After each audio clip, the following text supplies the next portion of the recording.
Well, apologies for the slight technical difficulties on my end. Unfortunately, as you might be able to tell from the chat, I've had a fair few technical difficulties at getting this stream to work. Mostly just OBS, for whatever reason, just refusing to connect and constantly dropping frames. It seems to be working now. Stream is back, audio's alright. Okay, good. That's the most I can ask for. So, as you can probably see here, I was planning on actually starting this off with music, but I figured that probably wouldn't be the best thing because of VoD muting and whatnot. Yeah. Questionable decisions have been made. Let's get into it. I know a lot of people are probably vehemently against this particular... It's not even in widescreen. It's not even in widescreen. Yes, I bit the bullet because it's like, hey, say what you wanted about it. This is still like the best Pokemon game on the Switch. And I do have a fair bit of fondness for this particular game. I'm going with LEAFGREEN because that's the version I grew up with. Actually, if we're gonna be doing this, if it's gonna have this aspect ratio, because admittedly I didn't actually have a look at this beforehand. Let me just quickly go down here real quick. Go down here. Up.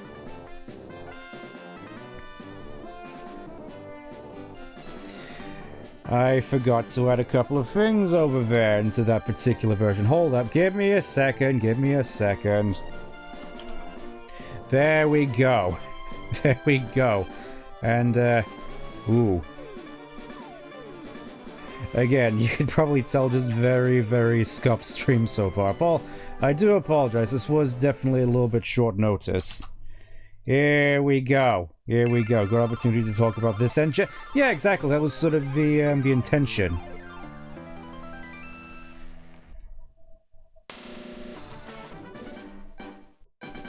Also, let me just see if I can angle this a little bit better for all your viewing pleasure. Bring that over here so we can actually see the glorious Vidjagum. Again, you may have to bear with me here a little bit. Okay, I think that's the best we're gonna get. Just close that in. There we go. We got there in the end. Just how's the day been? Scuff stream. Yep. Hopefully we've seen the worst of it. Hopefully the worst of it is now out of the way. How's the day been? Long. Definitely glad it's over, just so I could have an opportunity to play this. And yeah, it's basically just looks to be the same. Can't believe Stender's really bad in the video with medium stream length. Oh, shush you. Oh yes, the one Pokemon game where it's like, oh yes, we're assuming you've never played a video game before, except it's actually optional. Yes, you control the character. Use the A button to confirm a choice, or to exit, or to cancel a mode. The questionable decision of finances this month. I mean, saying that. Unfortunately, I did get a little bit curious as to the state Halo Infinite's currently in, and needless to say, as soon as I downloaded the game again, it started sucking money straight out of my bank account, so I had to get rid of it quite quickly. Yes, new paths open to you by helping people in need, overcoming challenges, and solving mysteries. I mean, I guess you technically help people in need. At times you'll be challenged by others and attacked by wild creatures. Oh horrors. Be brave and keep pushing on. Through your adventure, we hope that you will interact with all sorts of people and achieve personal growth. Something which Pokemon fans and a lot of people generally on Twitter tend to lack. That is our biggest objective. You have failed, sir. Press the A button and let your adventure begin. Yes, I know. Anyways, here he is. Hello there, glad to meet you. Welcome to the world of Pokemon. All in capitals. My name is Samuel Oak. People affectionately refer to me as the Pokemon Professor, as opposed to just Pokemon Prof. You know, I'm down with the kitties. I'm hip, I'm with it. This world is inhabited far and wide by creatures called Pokemon. For some people, Pokemon are pets. Others use them for cockfighting. I couldn't help myself. Yes, it's pretty bold. I still find that weird. I mean, I get that it's been like 30 years, but just seeing Professor Oak now just as a skinhead, it's just so surreal. As for myself, I study Pokemon as a profession. As for others, we don't talk about that. It's like, oh yes, nobody cares about Birch or Rowan or... Well, actually, they care about Juniper a lot, but just for very different reasons. Now tell me a little bit about yourself. Now tell me. Ah yes, the age-old question of my streams. We're gonna go with this one because I prefer how Leaf plays. Yes, let's begin with your name. Well, I'm sure you already know it by now. The demon that comes when people call its name. Yes, yes, I also remember how slow the text used to be. Gonna have to change that as soon as we get it. This is my grandson. He's been your rival since you were both babies. What was his name again? Once again, he just refuses to learn the name of... For some reason it says Ash. I mean, I know technically this is a blue version, but still. So, Kenegeki. Gotta wonder what the context behind these other names. I mean, Red and Ash obviously makes sense, but obviously since we only get 7... We only get 276 of Pokemon Fire Red Leaf Green. Lack of gender options 4 out of 10. You know... Well, here we are once again with the funny, we can just totally ruin this man's life, just as we did in in Yellow Legacy, so we could just go with some of the classics.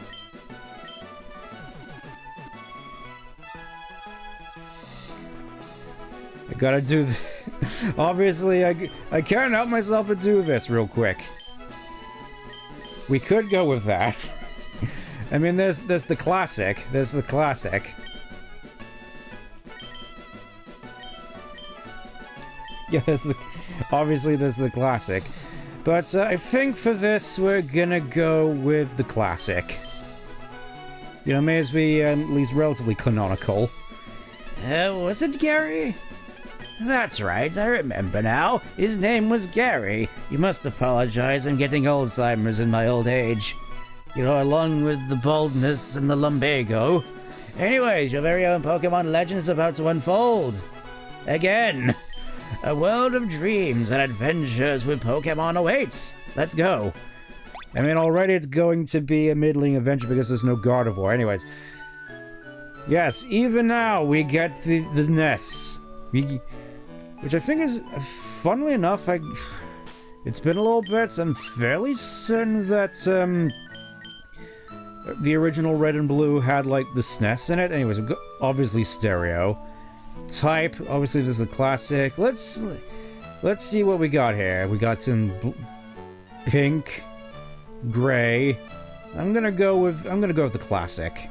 There we go. And obviously... Oh, it's the bumpers. Okay, it was the SNES. Greetings, this is the help system. Call me whenever you need help by pressing the... It's like, ah yes, what should I do in this situation? There's no yellow arrow, your yellow paint telling me where to go. What am I supposed to do? I can't get out of the room.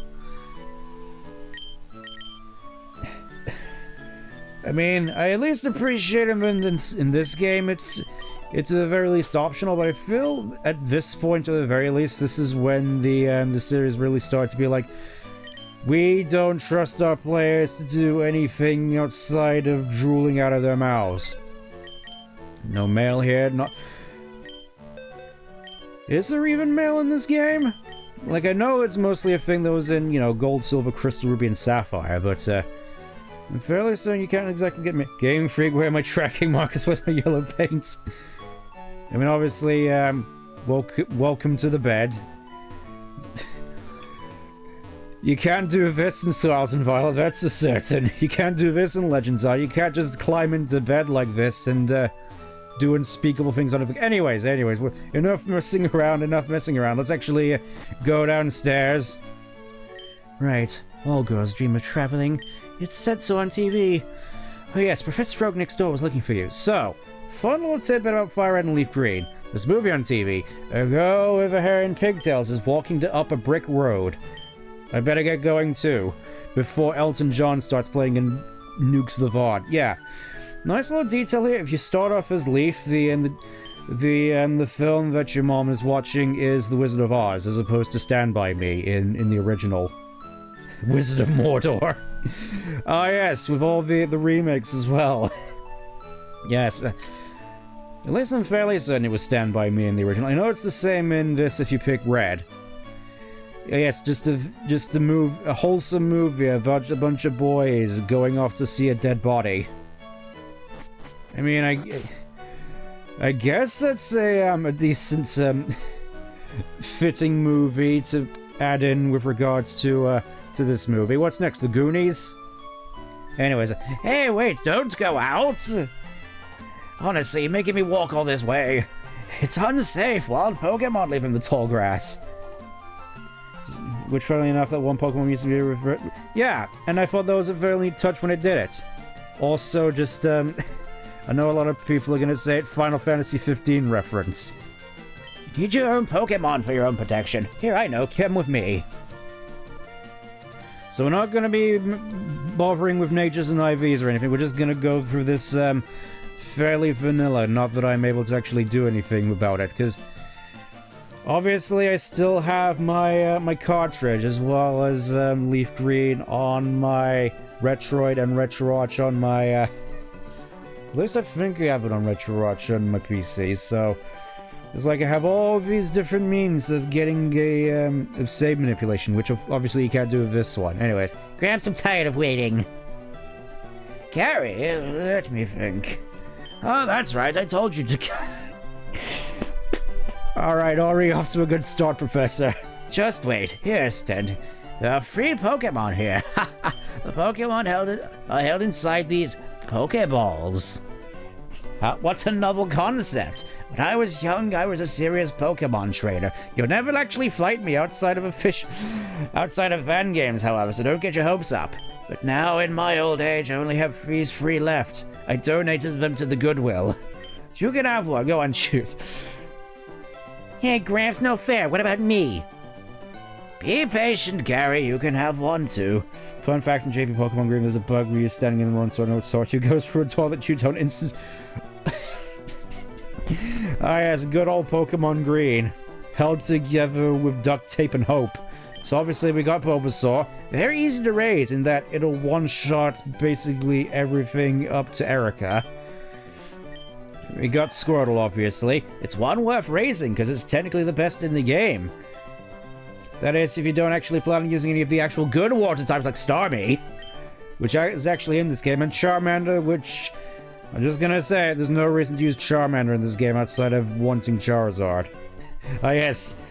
Silly Vel, none of these are goats. This isn't a goat. Anyway, yes. Yes. Obviously, because we're playing Leaf Green, I'm gonna have to go with the classic. I'm gonna have to go with my original main, of which I got a massive Build-A-Bear plushie back in, like, yonks ago. This Pokemon really is quite energetic. But Val, this is Leaf Green. You can't choose Charmander and Leaf Green. It's against the rules. Obviously, we're gonna have to give him the, You know what? Given where we're going, I'm gonna name him this. At least I think I'm spelling it right. Longleat. Which is... I'm a rule breaker. Just want to check I spelled that right. Give me a singular moment.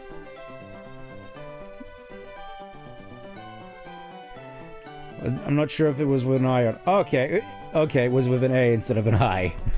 Yes, I'm naming it after a forest, because that's where I am going in a couple of days. Unfortunately, this means because next week I'm going on a holiday, there isn't going to be a Legends R stream, so I figured this would suffice in the meantime. I'll take this one, then. Obviously going with... You know, I always thought that Charizard always fit Gary. They're both sort of brash, egotistical, and easily humbled.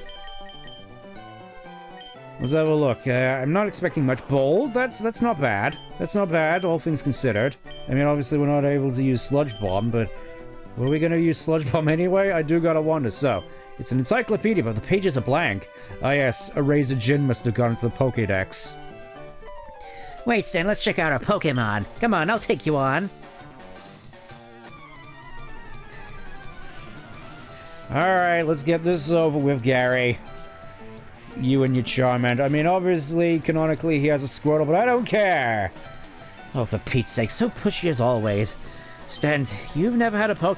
I've been at this for 20 years, Professor. Get off my... Get off of me. Let me kook. Let me do the thing. Pokemon battle is when trainers pit their Pokemon against each other. The trainer that makes whatever Pokemon's fate... Yes, we already know how this works. While I've been doing my weekly dose. And fairly soon we're gonna be back at the weekend, so it's gonna be fine. We'll just start off with Final Fantasy VI as always, except for tomorrow, because reasons. Alright, finally, we get to fight. We get to fight, and I'm gonna do what nobody ever does, because why would you? Yeah, put you at an advantage, allegedly. I mean, I don't know, free health. I mean, bold nature, and basically... Oh, that's right. I remember now. He's faster, so we're basically guaranteed to lose. Thank goodness we're not doing any sort of Nuzlocke. Oh, never mind. YM tutorial wouldn't only have 2 moves. Well, it could be worse. It could be like in the more modern games where you start off with Scratch only to level up immediately and get like Vine Whip or something. Or Leafage. Well, anyways, there we go, level 6. And we don't even get any moves that time. What a ripoff. What? Unbelievable. I picked the wrong No, you picked the exact right one. In which I'm going to eventually break your back and make you humble by the end of this. If you win, you earn prize money. Your Pokemon will grow. Battle other trainers and make your Pokemon strong. And don't focus all your EXP onto a single Pokemon like every single 5-year-old does. Pretty sure in this fight you get 1 guarantee. You know, I never really thought about it like that. It's something I never really noticed. Okay, I'll make my Pokemon battle to toughen it up. Instead, Gramps, smell you later. You said the thing. Alright, Professor. Raise your Pokemon by making it raise a battle. It has to battle to grow. It has to consume the blood of its enemies. He's a 4-year-old Pokemon. Hold him in high regard, because everybody else is sort of a joke in comparison, except for Juniper, for obvious reasons. Think of the new ways kids are going to experience the joy of... Ah, yes, the joy of grinding. You know that... I know that we sort of have recently clowned on the more recent PC port of Final Fantasy VII, but that did still feature a whole bunch of quality of life features, which I feel this could definitely do with, like, you know, actually being able to EV and IV train your Pokemon properly. I mean, this is still gonna be quite some surreal, I suppose, thinking about it. Just a lot of these kids were used to the more recent games with the forced EXP shit, coming back to this and realizing, how come none of my Pokemon are leveling up? More importantly, they're optional. Yes, optional toggles. So you could potentially just do allegedly what I did with FF7 on Switch and just level up all your limit breaks as soon as you get past Midgard's and get into that cave and just sort of spend hours just trying to get all the the limit breaks maxed out. I mean, it was definitely worth it, but still, I just couldn't help but find it funny in the meantime. Anyways, as we begin on our journey, I think this seems like, especially given the 30th anniversary and whatnot. Happy Pokemon Day, everybody, by the way. Hope you're enjoying the Scuff stream. Feel it would be apt for me to start looking into my, or at least talking about my history of this series, because it is, quite painted. gonna be brutally honest. So, started off obviously with Pokemon Sapphire. Well, technically my sister's Pokemon Ruby and then getting Sapphire, just to be specific. Mostly got into Pokemon myself because back in the day I saw commercials for Ruby and Sapphire on Fox Kids. Back in the days when I was really enjoying what I could of Digimon Tamers when it was on. So obviously I see something that looks... I see Gordon and he looks somewhat like Guilmon. I think, oh, it's Digimon. Or at least some kind of spin-off of Digimon, and I couldn't have been more wrong. I mean, regardless, I did then ultimately go through Pokemon Sapphire and enjoyed it for what it was. Couldn't help but be reminded a lot of Studio Ghibli films as I was going through it. At least a little bit, with just the sense of adventure behind it. And the music.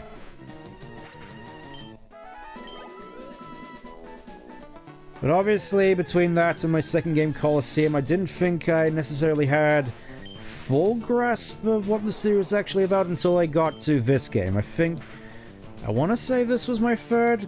I mean, around this time, I obviously started to understand the series a fair bit more. I'm realizing, oh, so this is understanding different aspects of, oh, this is what a Pokemon is. This is where a lot of the old stuff from old media which I got came from.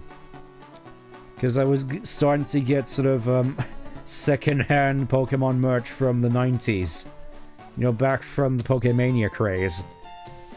You know, just to sort of supplement all the stuff I was getting with regards to the more recent. It was really a surreal thing, because I was growing up with the Gen 3 games, but seeing a lot of Gen 1 media, if that makes any sense. Along with the movies, starting off with, like, Pokemon 2000, where it's like, there's some Pokemon that I recognize here, but what the fluff is this Lugia here? Oh, you want me to catch Pikachu? You want me to catch the Pikachu? I mean, I already sort of had an idea as to what I wanted to do team-wise sorted out, but okay. Oh look, here's the old man again. Absolutely forbidden. This is private property. Don't be so mean, he hasn't had his coffee yet. I'm not 100% certain about this. I'm fairly certain in the Japanese this guy's supposed to be drunk. Which, it's like, ha ha, he just got done finishing playing Legends Ha ha ha. Anyways, let's just, go ahead and, proceed.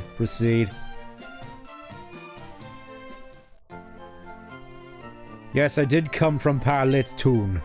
Give me... Wait, is the memo not in this game? Where is it? It's like there's supposed to be a memo there. Poor guy played Pokemon for 10 minutes. So in the original, there was like a memo here you could fill out, and that's how you unlock mystery gifts. So obviously, mystery gift wouldn't necessarily have a thing here, considering there's no Wi-Fi connectivity of this game, and it's like you actually have to go to a physical store in order to have the mystery gifts downloaded into your game. So I'm wondering if that is indication of something that I've been wondering about with regard to this, as to whether or not Birth Island and Naval Rock are indeed in these versions. You know, basically doing what I sort of hoped they would, the same that they did with the 3DS re-releases of Crystal, and actually putting the events in the game. It's like, for the first time, people are actually going to be able to experience Naval Rock and Birth Island. Legitimately. Imagine. Well, obviously I'm guessing they're like super post-game stuff alongside when you're getting Mewtwo. But anyways, I got your parcel. Hosted, how is my old Pokemon? Well, it seems to be growing more attached to you. I mean, it looks like it's been on death's door a couple of times, but... Well, you're starting out. You must be talented. It's like, sure, that's definitely the case. What's that? You have something for me? Yes, I got you your Alzheimer's medication. Ah, it's the custom Pokemon. No, it's not. It's only me, this game that jumps film. I'm guessing compared to, Red and Blue. Head on order, thank you. What were you planning on catching in that thing, I gotta wonder? Gramps! Mr. Yeah, what you call me for? Oh, that's right, I just remembered. Dementia's acting up, you see. I have a request for you two. On the desk here is my invention, the Pokédex. Except it was a thing which was apparently in play for like thousands of years according to ancient Hisuian legend. But we're not going to talk about that right now. It automatically records data on the Pokemon you've seen or caught. It's a high-tech encyclopedia. Here, take these two with you. There we go, we got a Pokedex. You can't get detailed data on Pokemon just by seeing them. Looks at the anime just like,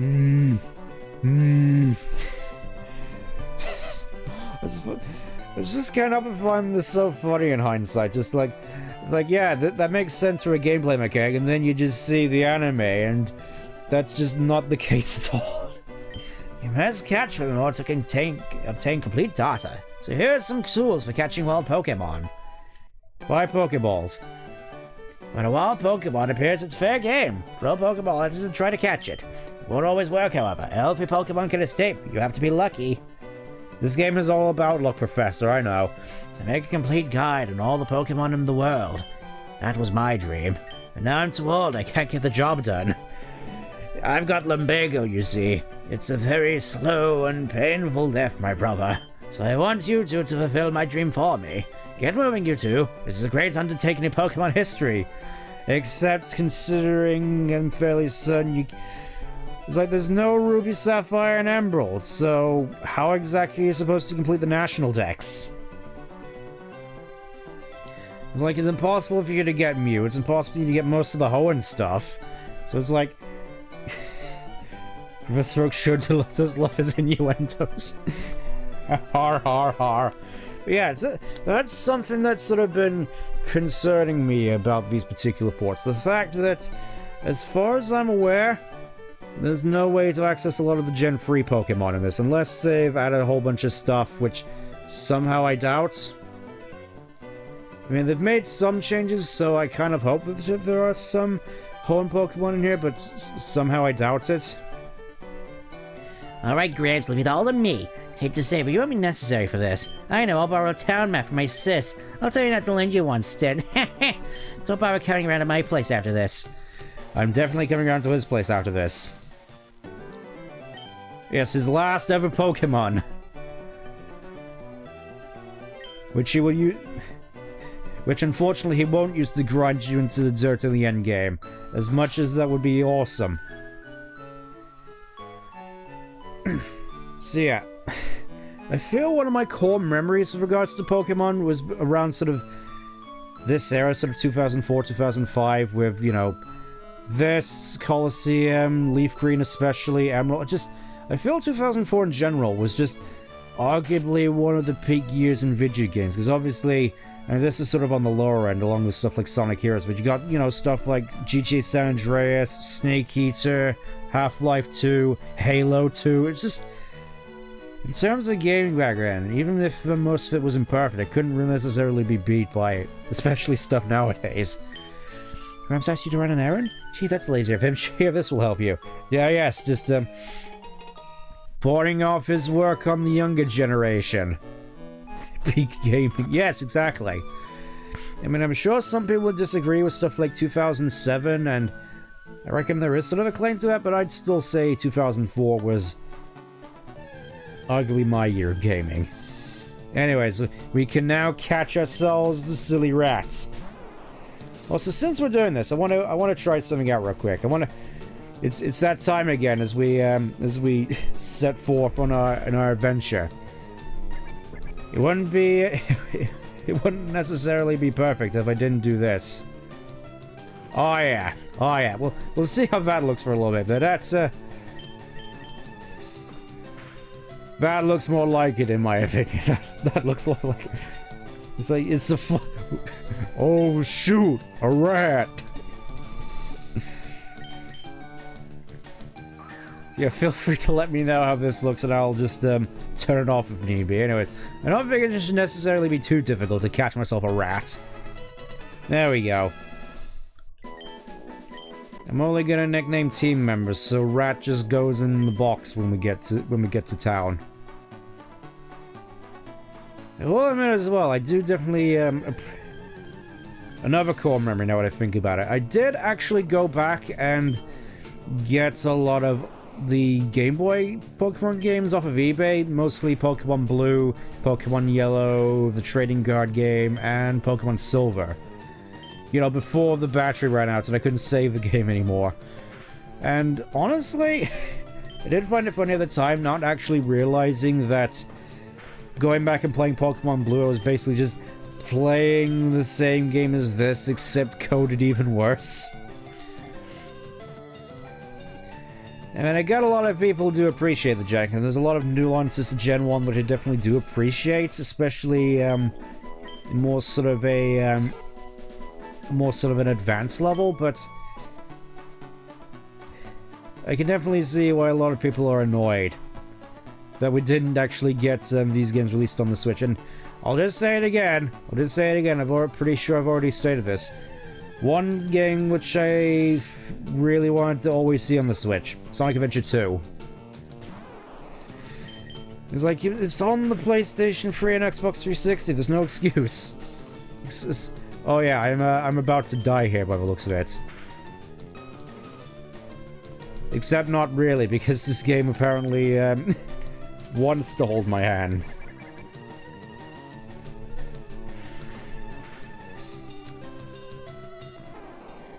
Oh, Bulbasaur. Well, Bulbasaur's dead, so I guess our adventure ends here.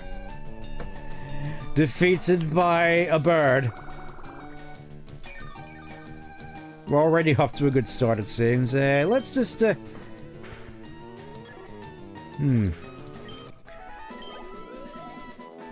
will definitely say, I definitely feel as though some of the highlights, again, to my whole Pokemon...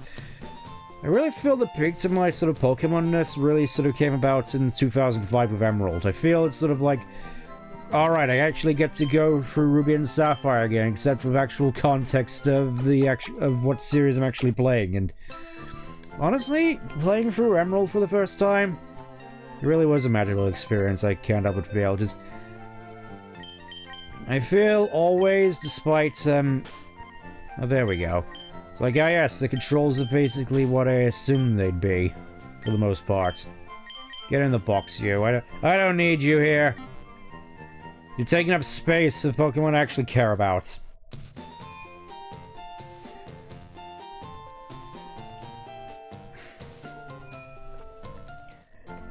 I mean, oh, finally we get the...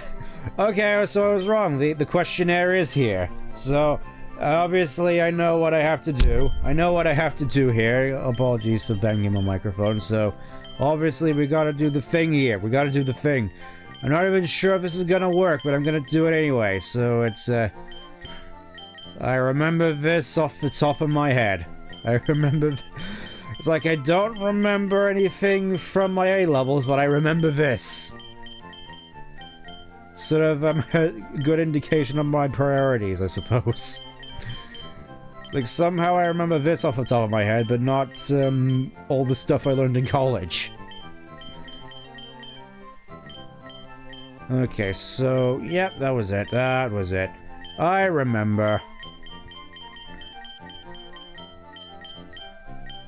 There we go. The answer...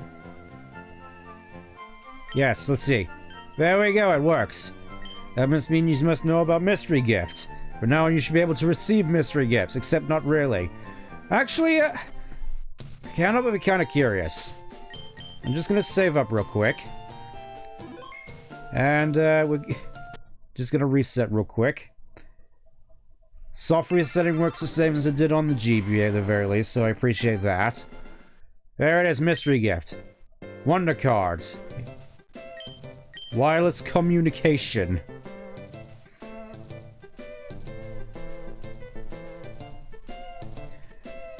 This really takes me back to... Oh! Okay, so I don't even have to touch the start and select buttons for this. Good to know. So, Wonder News. You don't have any news. Let's just back out of here. Just...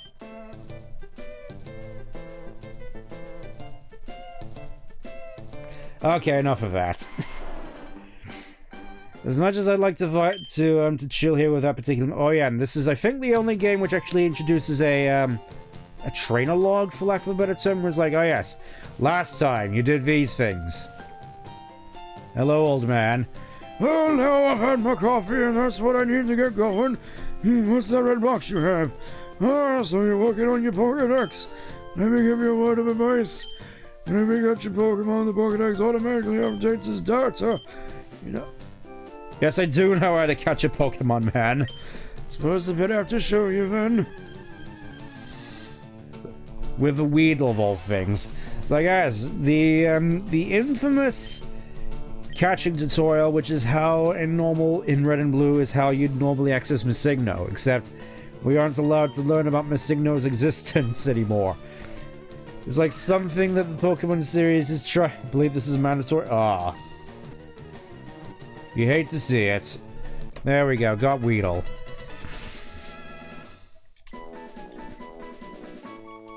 Didn't even have to weaken it. Hey, don't tell me I was educational, was it not? Here, take this. There we go, the Teachy TV. You don't understand, watch that, I'll teach you the basics.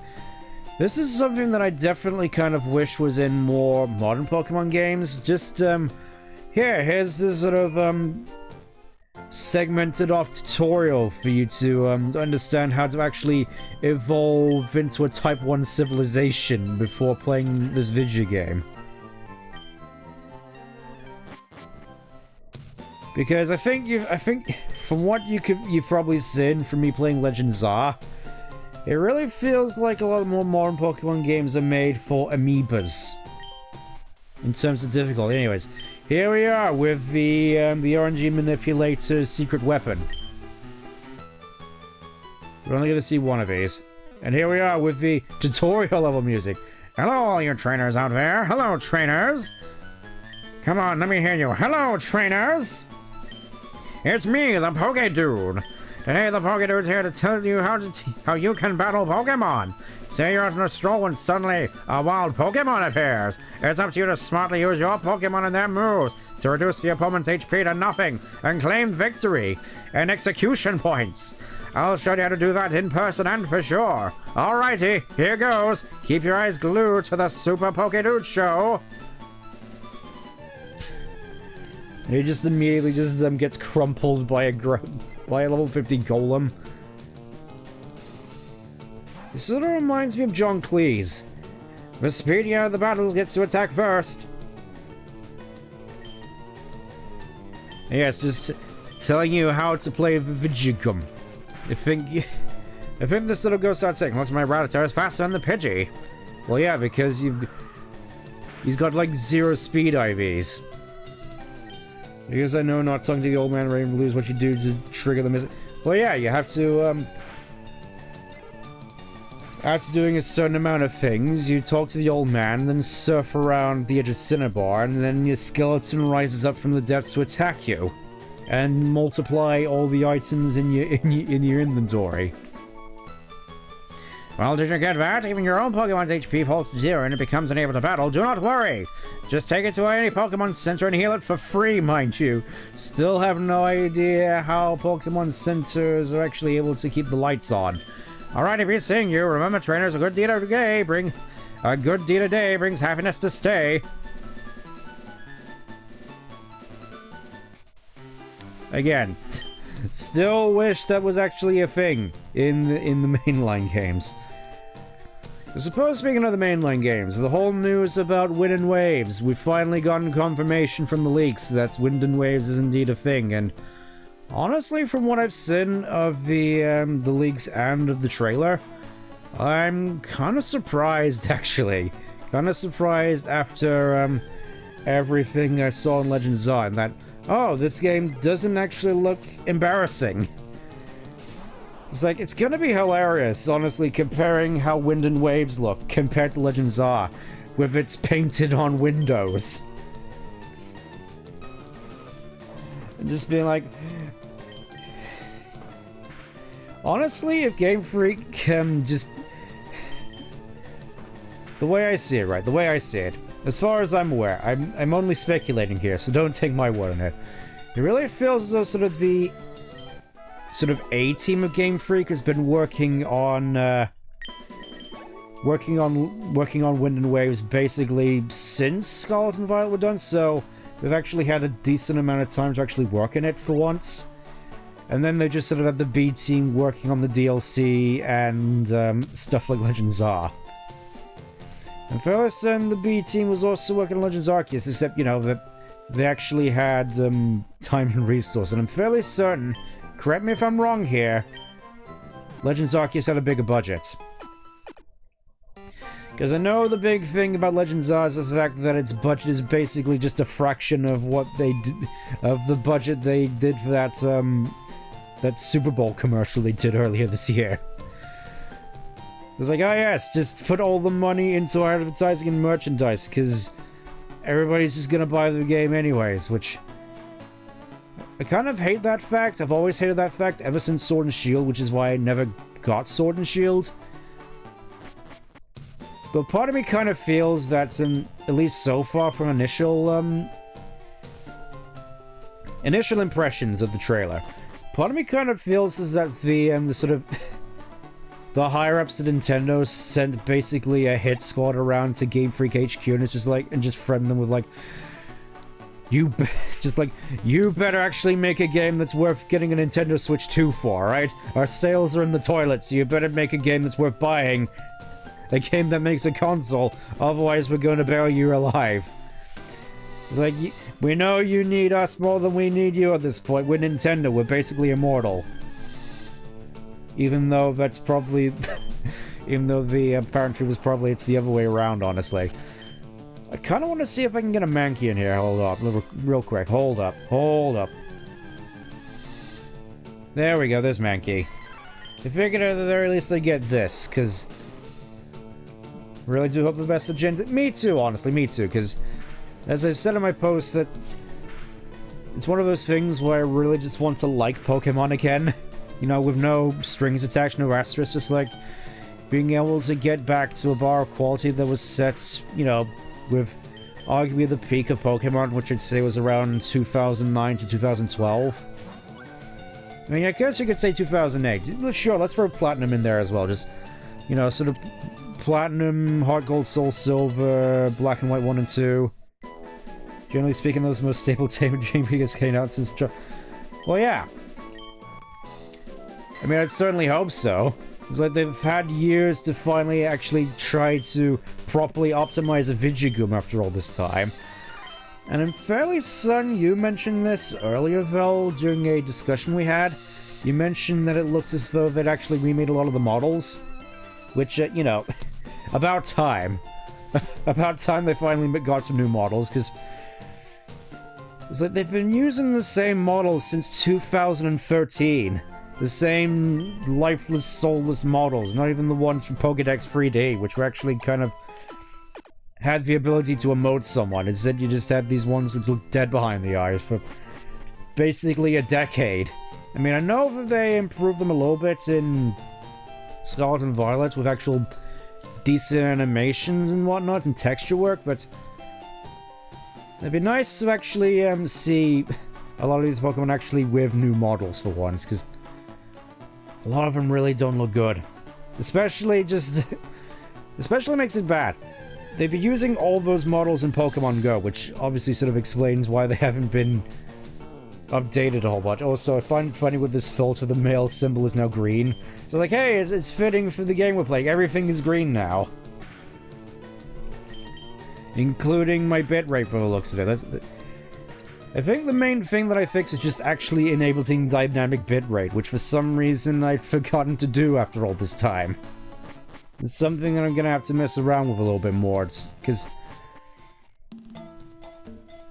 it's like I kind of want a lot of these streams to be the best they can be, given that my internet isn't exactly the best, which is why for the longest time on YouTube I was outputting at 720p. I've sort of had to do that this time around, just because, again, technical difficulties earlier. Thanks a bunch, OBS. Let me just then get a little sippy of water real quick. Yeah, that's good. That's good. Shoot. I didn't mean to hit tackle there, but, you know, it's fine, it's fine, it's fine. It's fine, we'll just get ourselves another category. There are a dime a dozen here. What's 17 more years? Oh, there's Pikachu already. I was like, oh hey, I wonder if I'm gonna have to spend like an hour in here trying to find Pikachu. Nope, here he is. Here he is, and obviously I'm gonna have to do the thing now.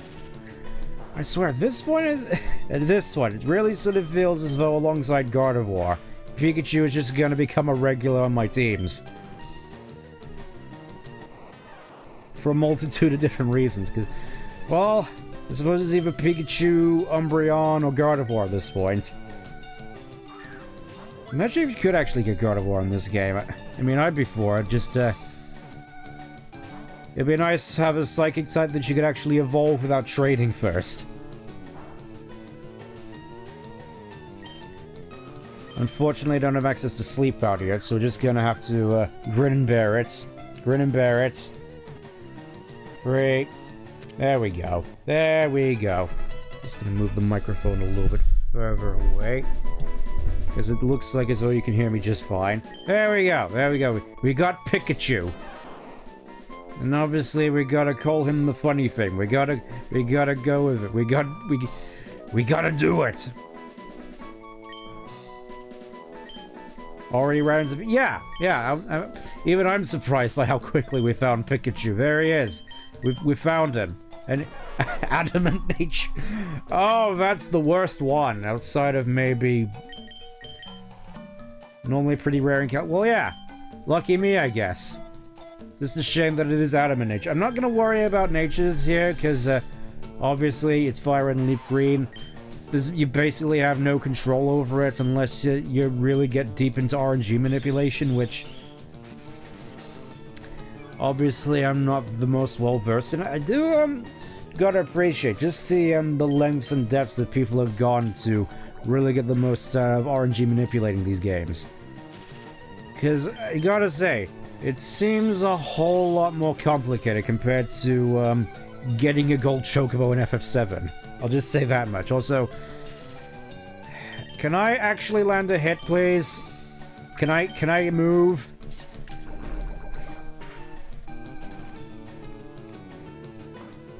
Finally. It's like I swear.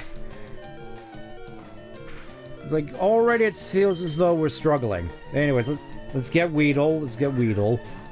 You might actually have a reason to catch this now, considering you could potentially catch this and then move it into Legends of. But considering how impossible bottle caps seem to be to get in that game, I'm not sure why you would. There we go. Got Weedle. I suppose speaking of transfers as well, speaking of transfers, I am genuinely quite curious as to how Pokemon Champions is going to end up, because obviously I've been curious about it for a while. Just like, oh yeah, is this going to be like an official version of Showdown, which I think a lot of people have been clamoring for like years at this point, because especially considering how difficult it is to actually get a proper team for competitive. I've heard a lot of people... Excuse me. I heard a lot of people contemplate that because Showdown is a thing... Well, not Showdown. Pokemon Champions is a thing. That's going to open up the mainline games to not need to be necessarily as competitive. I mean, saying that... From what I've heard from more leaks in regards to the game, I don't think that's actually going to be the case at all. It's like... It's gonna be weird. It's gonna be weird, because obviously you got a lot of design decisions in Wind and Waves which are gonna be competitively focused, and yet you still have Champions, which is the competitive based games. Like, which one are you gonna play competitive in then? Which one are you gonna do battles in? Are you gonna do it in Champions, or are you gonna do it in Wind and Waves? What? Make up your mind game. I mean, honestly, all things considered, I think a lot more people will do it on... Lost my train of thought. We'll do it on Champions, mostly just because they don't have to pay a Nintendo Online subscription in order to actually compete on online battles. Unless on mobile they actually do feature a subscription to play the game, which would be ridiculous. That's the sort of thing that I've mostly been worried about with regards to Legends Are, not Legends Are, Champions, to be honest. Just my brain is mush. Anyways, yeah, I do gotta wonder how exactly Pokemon Champions is going to be monetized, because obviously there's gotta be some sort of monetary element to it. I mean, I wouldn't mind if it was just like $10 and $15 entry fee, and then you just get the whole game free. I'd be on board with that, but something tells me it's not going to be that simple. It's just going to be yet another subscription, or you have to have a subscription in Pokemon Bank in order to actually use any of this stuff. Just how are they exactly going to profit off it is what I'm wondering.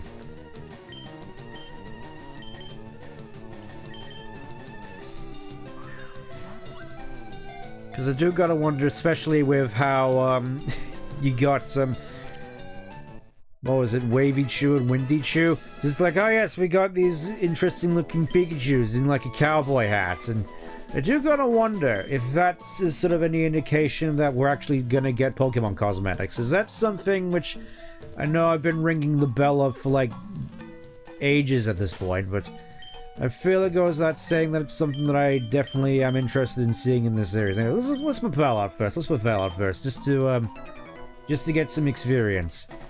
You have a Pokemon. Come on, let's Val. This is where we're going to get the bulk of our experience, by the looks of it. I'm gonna be honest, in terms of soundtrack, part of me does honestly prefer the original soundtrack to Red and Blue. Just something, I suppose, a bit more pure about them.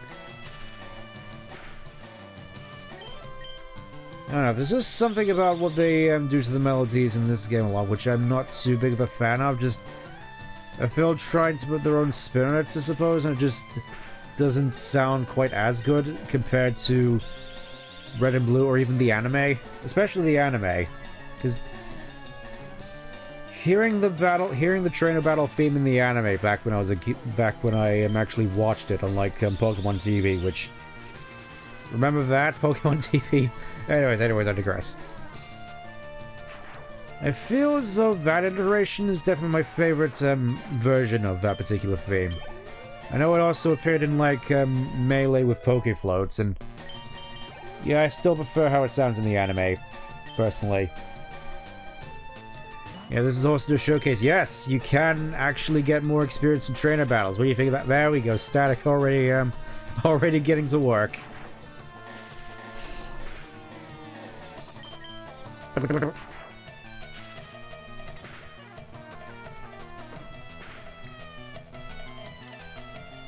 like the original sound. A whole bunch of something about certain tracks makes them feel very fanatic. Yeah. I do also find it funny as well that I feel as though for the Pokemon Day Presents, it feels as though they was kind of grasping at straws for a lot of it. At least that's sort of my my sort of analysis of it, because a lot of it just seemed like stuff that we'd already either were aware of or stuff we'd already seen before, like Gale of Darkness coming to Switch 2, or the whole thing about Mega Garchomp Z, because like we don't necessarily have anything fancy to show off here. Mega Garchomp, I guess, again, except it's actually good this time. And of course, where I'm going with this, that weird,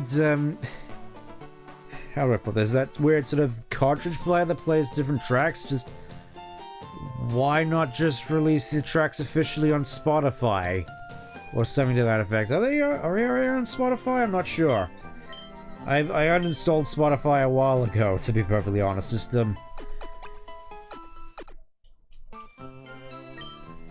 wasn't so overly fond of what it was becoming.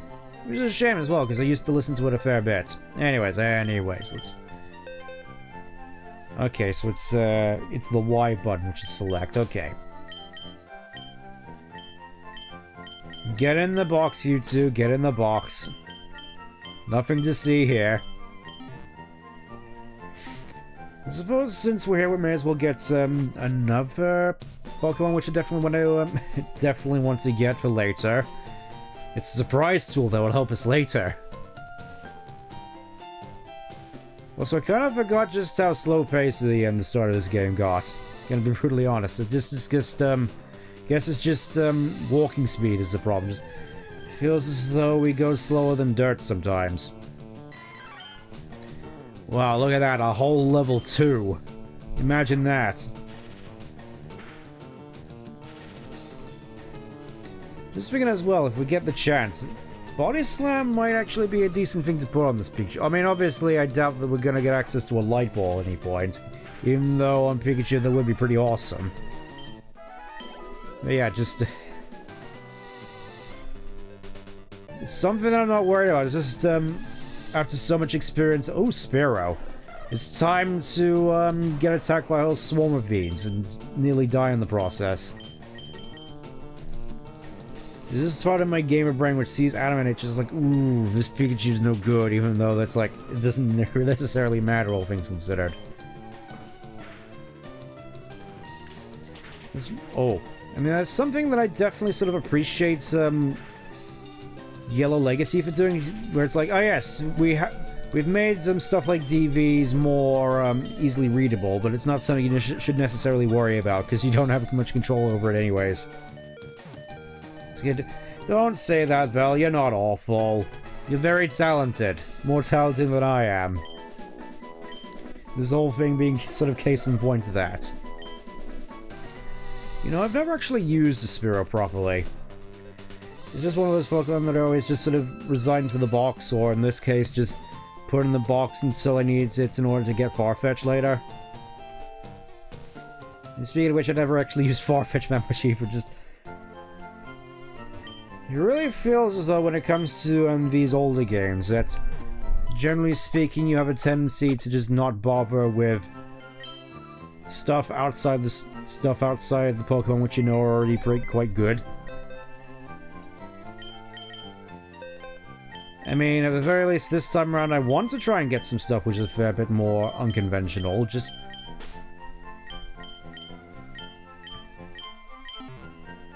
When Spearow Hannibal times always told her how to hide attack. Well, yeah, I'm fairly certain it does, though. I think in terms of flying types, it still pales in comparison to Dodrio. And that being said, I'd definitely say that Spearow is better than Pidgeot anyway because it gets a Drill Peck. Whereas Pidgeot is left with either Sky Attack, Mirror Move, or just Wing Attack.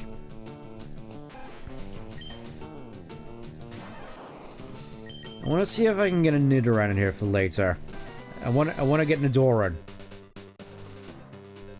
For some reason, I always pronounced it Nidoran as a kid, like Matoran.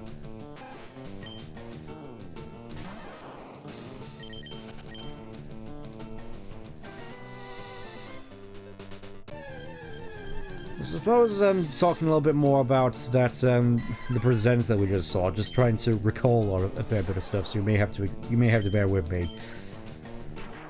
That whole Pokemon Go thing, I'm honestly kind of surprised it's still going at this point, considering I've heard a lot of controversy surrounding Niantic, and of course the whole trainer redesign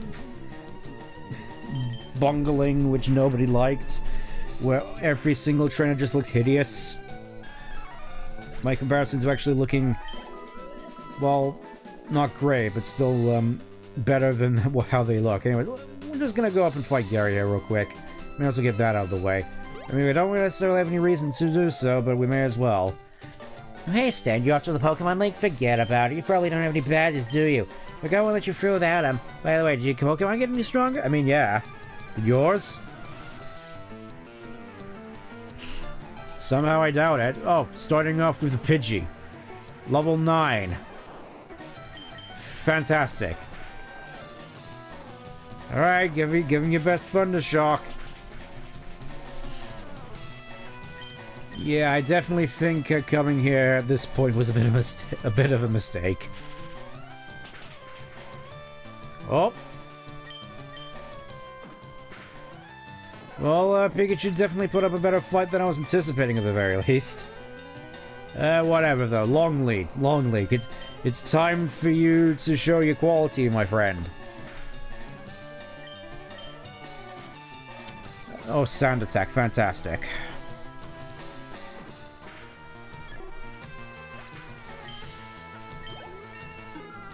I gotta say, that is a lot of EXP. That is a lot, so I could probably just sort of sit here and grind levels off that Pidgey if I really want. Well, at the very least, we're on equal level with Charmander now. Get seated, idiots.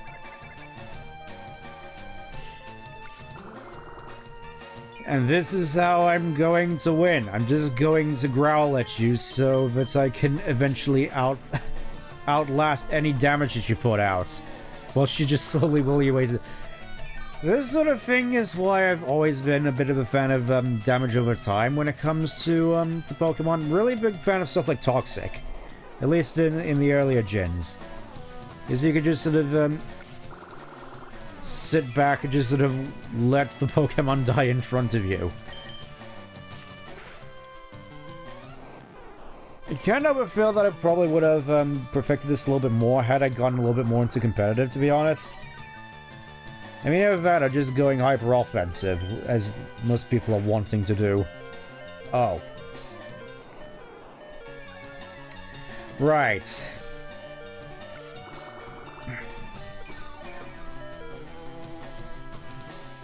Well, I guess... I mean, there's no rule saying that I can't use potions, right? It's one of those things where I probably should actually use this in the middle of a fight. At least when it's absolutely necessary, so I'm not outed by pride or anything. And it's not like the trainers in this game are above using items. I suppose that's something that I do gotta wonder about as well. Just, in terms of battle mechanics, I'm kind of surprised that nobody tends to talk about the Wonder Launcher anymore from Black and White, where, for those of you who don't know, the Wonder Launcher was essentially a means for you to use items in the middle of competitive fights. Where I'm fairly certain you had a certain pool of resources with regards to basically potions, X attacks, and whatnot, which you can give your Pokemon in the middle of a fight. Something I'll have to look into, actually. Because, like most people, nobody actually used I didn't actually use the Wonder Launcher all that much. Heard the Pokemon League is crawling with tough trainers. I have to figure out how to get past them. Should get darling gonna move on. Well, I would, if there was actually any Nidorans around here. In your own time, game. Instead, I'm up to my knees in rats, and birds, and monkeys. I'm here for the bunnies. Give me the bunnies. That's not a bunny. Well, at the very least, we got Vine Whip, so we actually have an attack we can use. It's like, this is basically all we need to use nowadays. It's just Vine Whip and Leech Seed. That's all we need.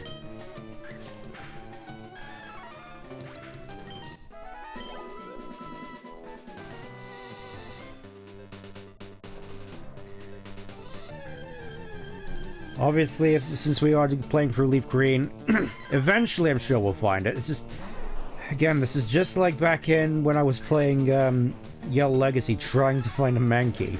And now it's like the complete opposite problem, where I find nothing but Mankeys. I do kind of find it a little bit sad, to be perfectly honest, with regards to the whole Nidoran situation. Where it's like, you basically have no reason to use Nidoqueen. It would be one thing if is Nidoran male? No. Nidoran male, I'm fairly certain is I wouldn't say it's exclusive, more so it's more common. It's like Nidoran female is more common in Leaf Green, Nidoran male is more common in Fire Red. At least that's how I remember it going. At the very least, I do gotta appreciate these fights are fairly short. Actually, let me just check real quick. Let me just check to see if I am correct on this.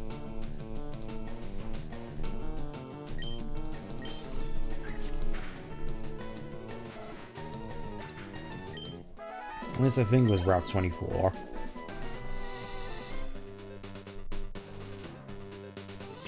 Nope, I was wrong. Okay, let's have a look at the town map, because weirdly enough, I can't actually remember where we are at the moment. Oh, Route 22. Okay. This is another one of the music themes which I was always fond of, especially in Gen 1. Especially in Gen 1. Again, mine not exactly been there, but I've had a long day at work, alright? Bear with me. What do you want? Yeah, it's just one of those particular songs from the series which are just associated with going on an adventure, which is really the sort of thing which I do like best about Pokemon, just the whole adventure aspect. You know, forming bonds with the people that you meet on game and all, in the game and out of the game. Honestly, I'm fairly certain I've already mentioned this before. One thing which I like best about the whole Pokemon thing is just the sense of community. Which is funny because I never actually interact with it, but it's like one of the things I've always wanted to do with regards to Pokemon is just being able to share my experiences and memories of the series with others. Which, funnily enough, I don't actually need to buy any more Pokemon games in order to do that. Because I can easily just do that by going back and playing through all the old games, which I actually like. And saying that, I, so far, thoughts on Pokemon Wind Waves, a little bit inconclusive. It'll be interesting to see how it fares again. Anyways, let's have a look. Gen 3. Okay, so there aren't actually any Nidorans here. I got it mixed up with Gen 1, shoot. Okay, I just wasted my time there. Sorry, everybody. Again, my memories of this game compared to Gen 1 are kind of mixed up. I'm old, alright? Leave me alone. Let's see, surfing, you get Psyduck and Slowpoke. I will admit, I want to see what the earliest I can get a Poliwhirl is. You know, just I want a Poliwag. I want a Poliwag. For reasons that will become more apparent later.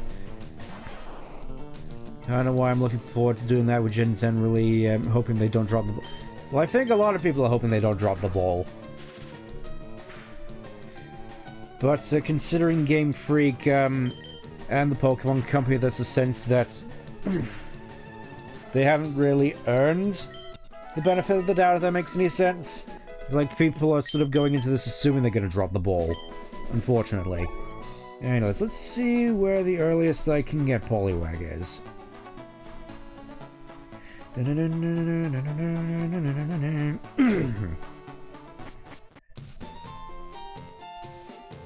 I'm guessing Poliwag is something that I'm only going to be able to get later on, unfortunately, which kind of sucks. Yeah, Poliwag seems to only be mostly accessible by fishing. All right, enough fooling around. Let's get through this forest.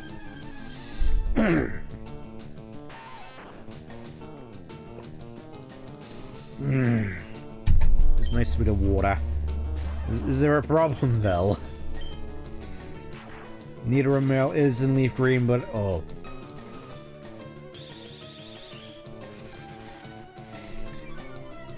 Again, there's just a lot of stuff about these particular remakes that I don't remember so much compared to Gen 1, which, you know, I guess it's kind of nicer that way. Oh, it's 1% counter on Route 3, gotcha. Now I remember, Nidoran's on the way to Mount Moon, along with Jigglypuff. I mean, I'm not necessarily worried about picking up a Nidoran male at this point, because, for reasons that'll become more apparent in the future. Oh, it's Cack. I mean, obviously we're gonna find Cack.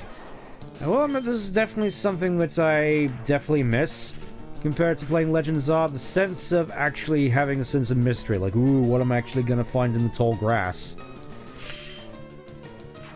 It's stuff like this, being able to jump being able to, not being able to see what Pokemon you're actually going to be facing. The sense of mystery behind it and the sort of randomness of venturing into the tall grass when you actually want to run into Pokemon as opposed to just trying to get through in the best way possible. Hopefully that makes sense. Just makes a lot more of these encounters a lot more meaningful compared to Legends Are. We just see a lot of Pokemon on the screen all at once. It's just like, well, I guess you just gotta pick one, I suppose. Well, you know, you're just more inclined to pick multiples at a time. Pick out the best one and then just put the rest of them in a blender. It's that particular aspect that I don't really like about stuff like Scarlet and Violet, and just generally the more recent games. Just the sense that Pokemon are more disposable. I think I already mentioned this in Legends Are, but I'll mention it again here. Just here at the very least, if this was like a more modern Pokemon game, I'd probably just come across more than one Pikachu at a time and just catch like 5 of them, pick out the best one, and then just toss the other 4 back. Whereas here it's like, well, this is the Pikachu I've got, so it's the one I'm going to stick with. And he's going to be my best friend by the end of it. It just means that the lack of choice means that you're more likely to just form that connection with your Pokemon, which the series has sort of been built on. Just like giving the player more options, ironically enough, just sort of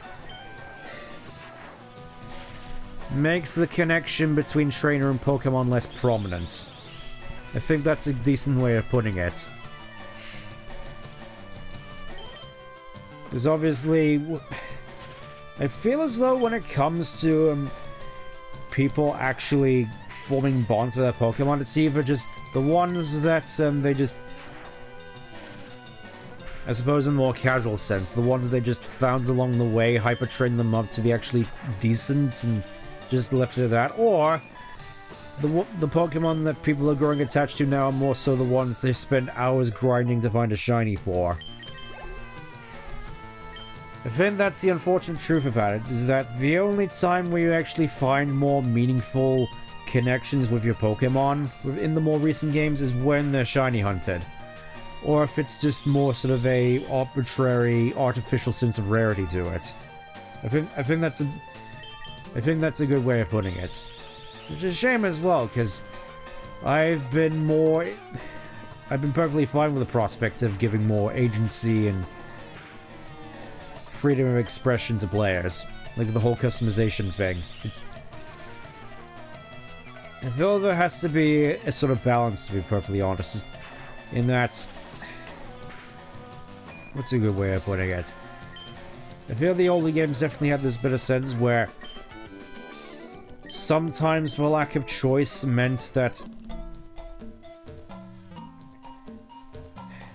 I think you already know what I'm talking about. Just the lack of choice just means that making do with what you got means that you more easily form a bond with your Pokemon through the adversity and not necessarily them being perfect.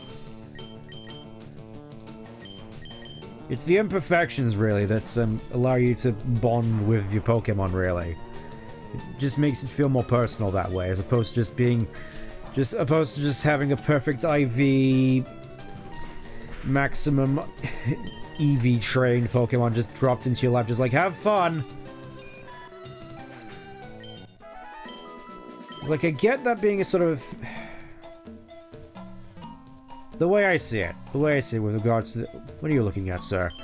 You know the... Did you know the Pokemon... No, you don't say, sir. You don't say. There's no way I could have possibly known that.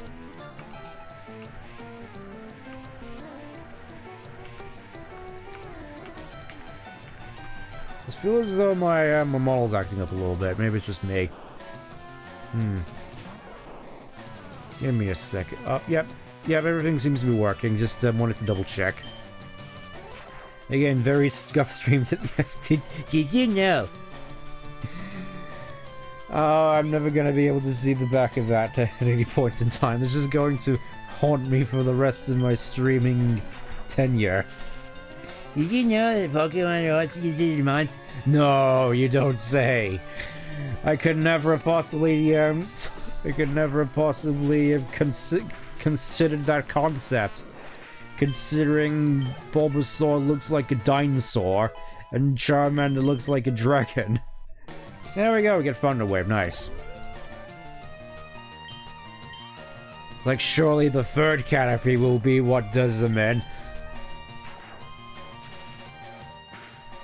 I do appreciate it at the very least, I do appreciate that.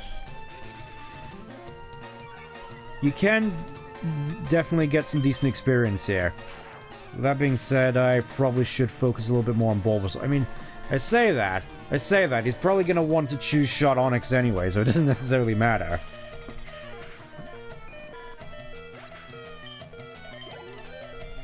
Let me just turn that down real quick, so I'm fairly certain it's picking up on the thing.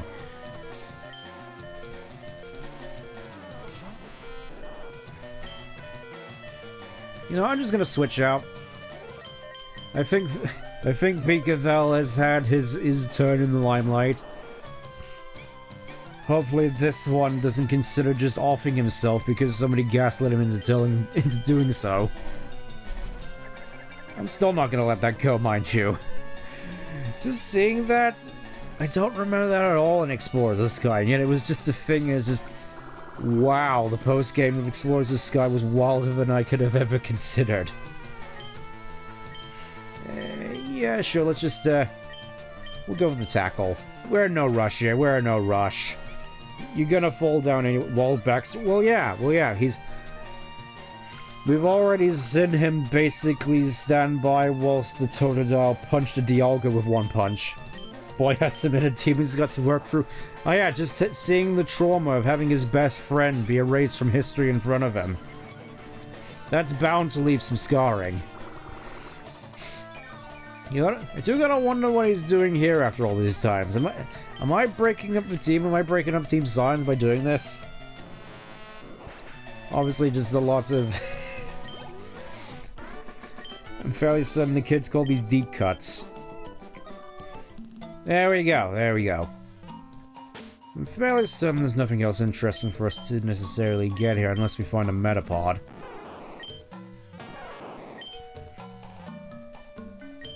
I still find it funny that Pikachu is not going to get a physical move for like ages. It's all good, well, he'll be huge after this is all done. It's like, what could he have possibly meant by this?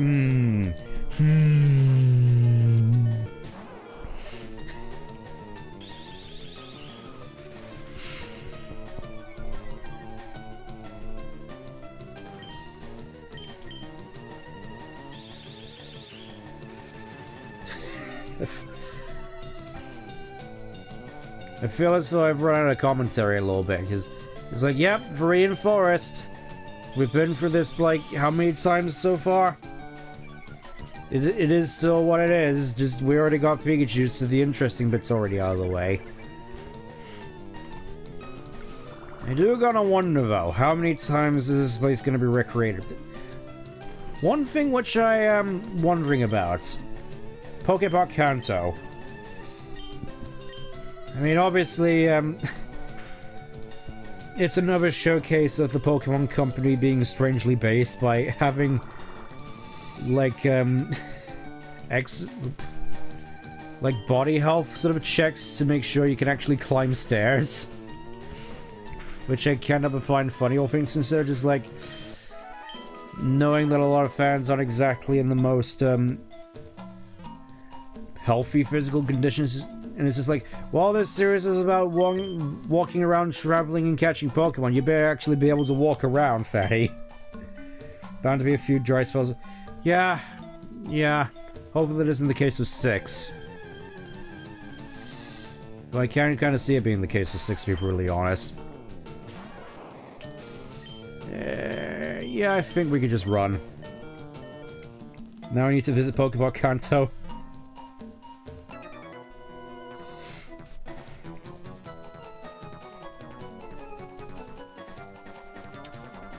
Thank you, Val. Thank you.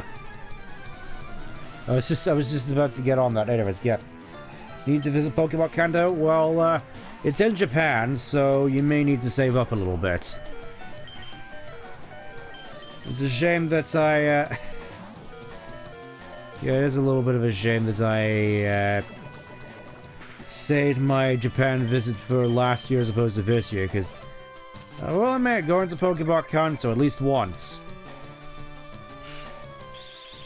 would definitely be something that I'd be into, but anyways, as I was saying about Pokemon Kanto, I feel it would be, a count up a wonder, because I haven't seen that much. I've mostly just seen statuettes of various Pokemon, and,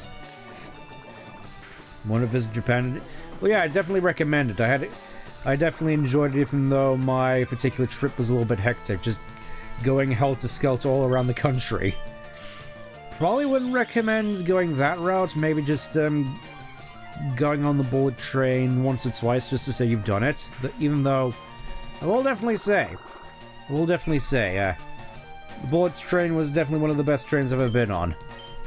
And it's definitely not exactly a high bar, considering how public transportation is over here, but it was definitely a notable experience. You know, just sort of, traveling for hundreds and hundreds of miles on the super fast train, just eating some snacks that I got from the 7-Eleven for lunch, just stuff like that. Just sort of simple stuff like that. It's the stuff that really sticks with you. Or at least with me. Anyways, here we are. We finally made it to Pewter City after all this time. It feels like it's been years.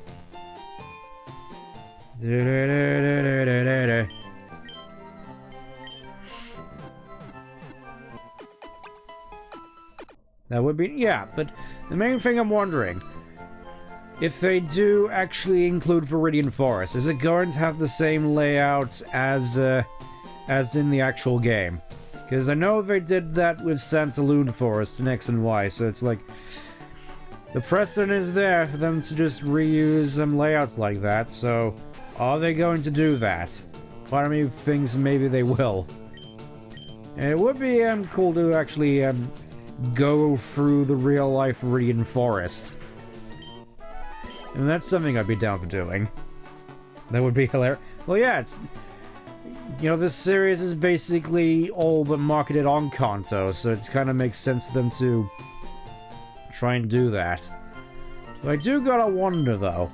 We got Pokepark Kanto.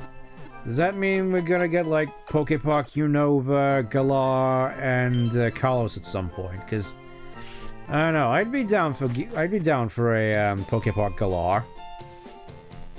Even though, most likely, it's not going to be the most wholesome of experiences. Because I'm fairly certain a lot of standards would be lower in comparison to Pokepark Kanto. Mostly just because, well, it's England. Let's just get 5 more. And a singular potion, because that's all we can afford. I do gotta wonder what they'd actually do for Pokepark Galar, though. Because obviously I didn't actually play Sword and Shield, so the main thing I really know is the wild area, and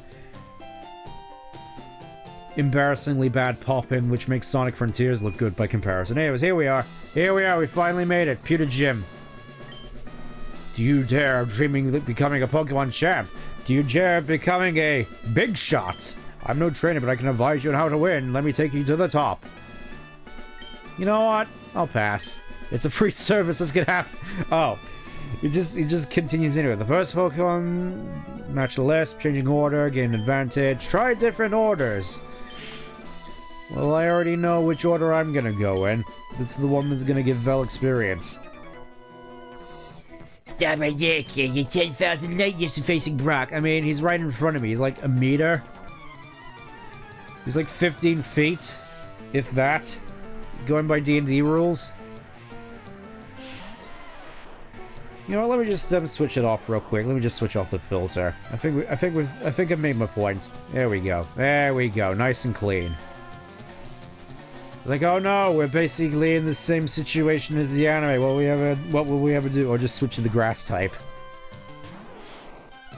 I do find it kind of bizarre that we don't actually get any semblance of, like, early water, fire, grass type at the start of the game, just to sort of help fill out any weaknesses in the party super early.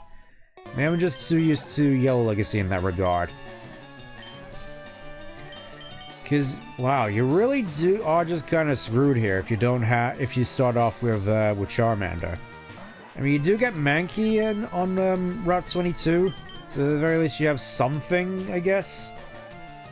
Just something. It's like something you really have to go out of your way to get, so I guess there's that. And the way I see it, Charmander definitely has an easier time here. Pokeball Contour is named that because it largely features Pokemon only for Gen 1. It's like, oh gee, what a surprise! I could have never possibly guessed that it would be the Gen 1 park.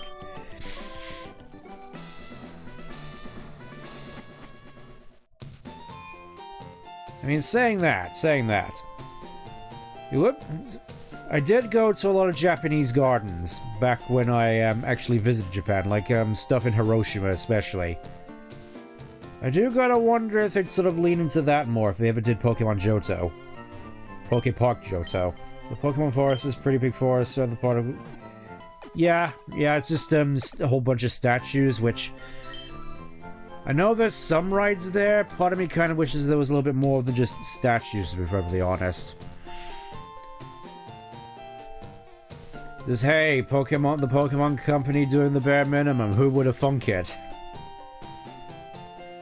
I'm sure it'd be fairly magical to just go and take, like, memorable pictures of it, but I feel that just a forest with some statues in it, I feel there could be a little bit more to that, to be brutally honest. Maybe it's just me. So you're here, I'm Brock. I'm Pewter's gym leader. My rock-hard willpower is evident even in my Pokemon. My Pokemon are all rock-hard and have true grit determination. That's right, my Pokemon are all the rock type. You're gonna challenge me knowing that you'll lose? That's the trainer's honor that compels you to challenge me. Fine then, show me your best. Draw your last pathetic Pokemon, Yugi. Yep, here's Brock in his advanced attire. I mean, I guess that's sort of a neat little, reference there. It's like, oh hey, Brock's in his attire from Advanced Battle, but... I don't know, I kind of feel that I'd still prefer it if he was in his, Gen 1 attire, to be perfectly honest, from... You know, from the original series. Anyways, here's Geodude. It's a Geodude.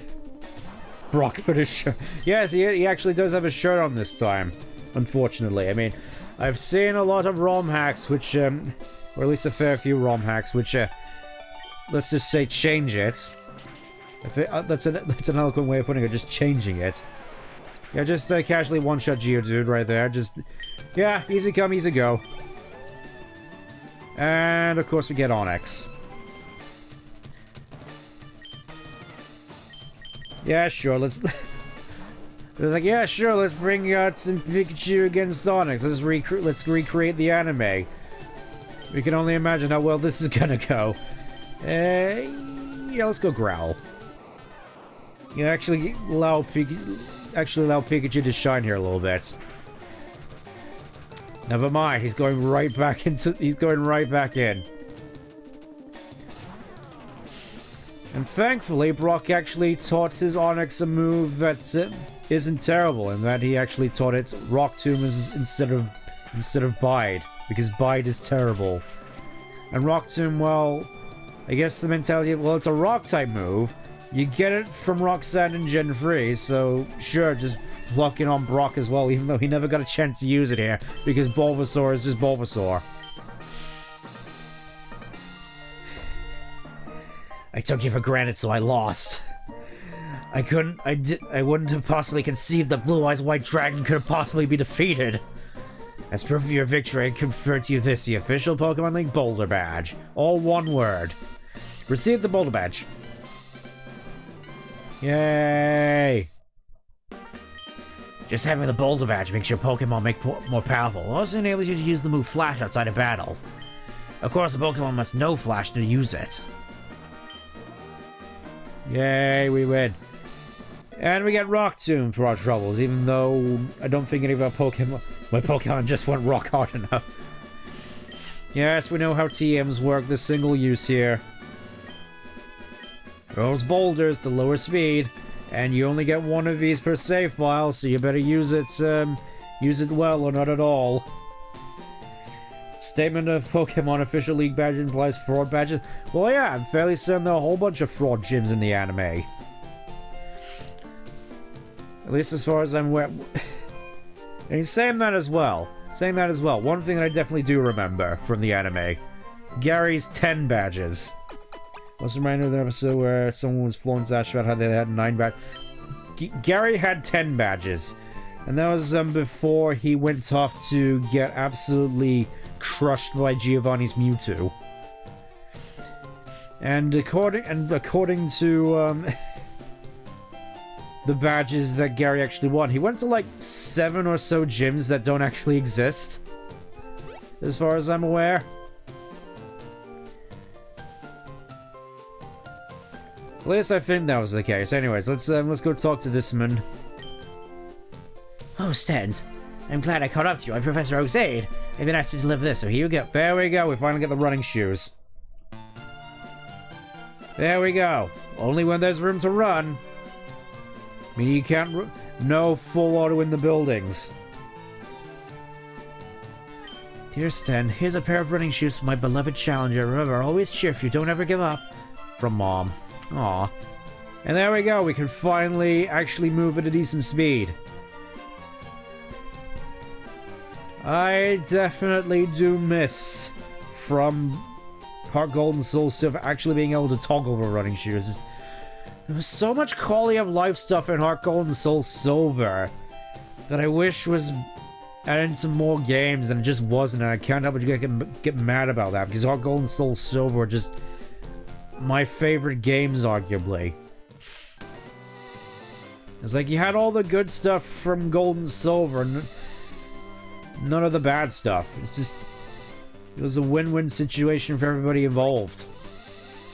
Anything? Nope, nothing down here. Okay, time to beat up some more kids. You looked at... No, I was looking at a complete 90-degree angle from you. I didn't look at you at all. Alright, fine, I'll beat up you... I'll make pigeon pie out of you. There, you happy?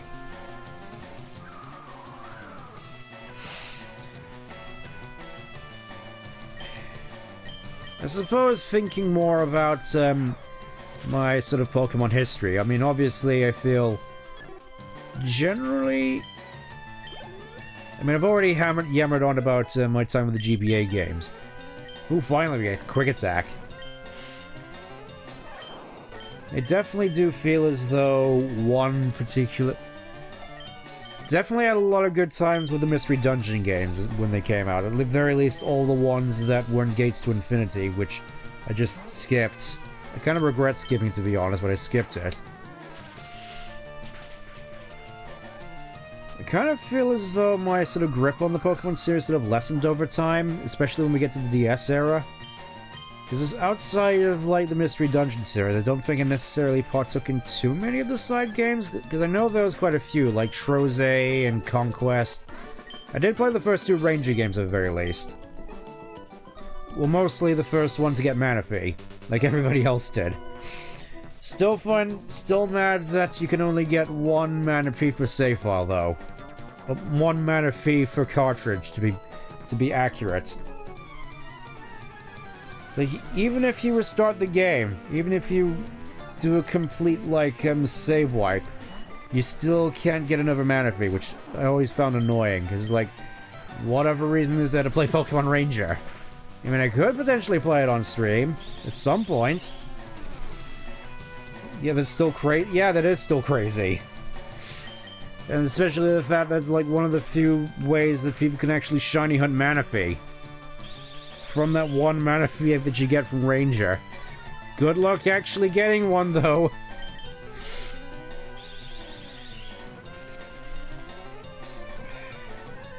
But still, in terms of, well... I suppose in terms of Pokemon side games, I feel as though more of my attention turned more to the Wii with stuff like Battle Revolution, the PokéPok games. Those are other ones I should probably stream at some point, especially the second one. I remember the second one being pretty good.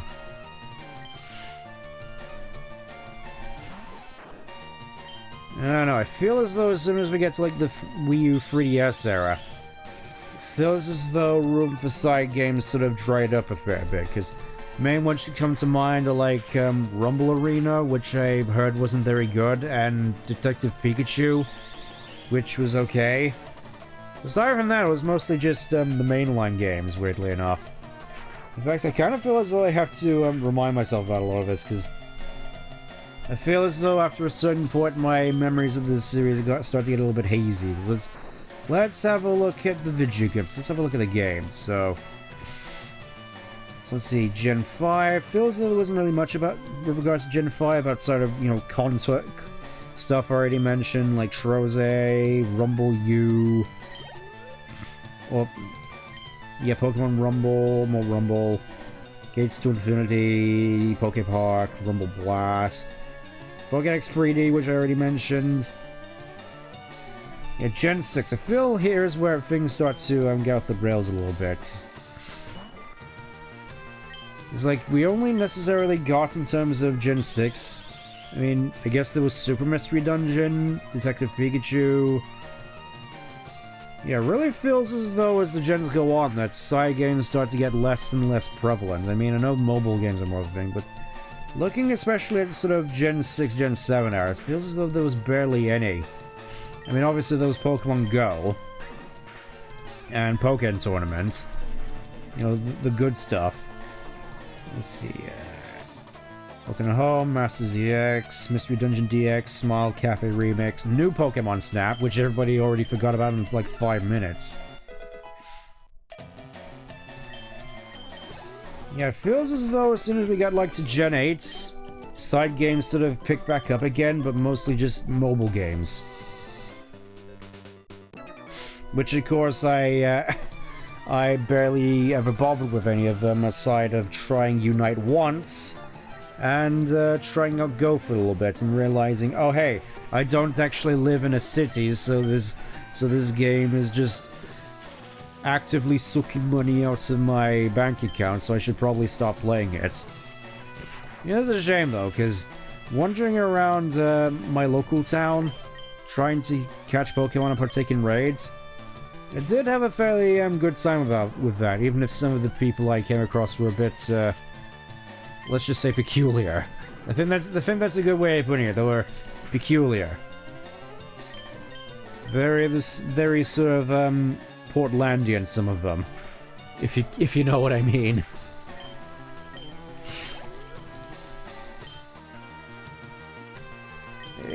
Yeah, let's say. Yeah, it definitely does feel, at the very least, that we are climbing in levels a fair bit. I do appreciate that. Oof, yeah. Definitely fairly quite oop. And to the point where part of me is kind of glad that I stopped, because I'm worried about what might happen if I spent too much time around such people.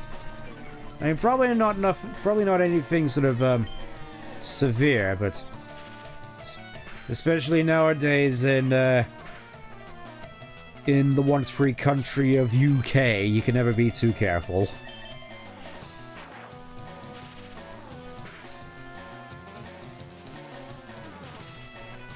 I can't have a feel I'm just bullying the seconds, in all honesty.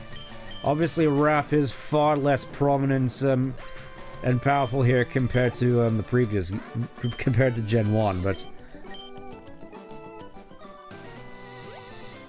I don't know, there is still something about a lot of the Gen 1 mechanics which just can't help but find intriguing. Just how a lot of people just sort of glorify a lot of those mechanics, like rap, which is obviously just a completely broken mechanic which prevents you from playing the Vigigum for like several turns, and people defend that to the hilt.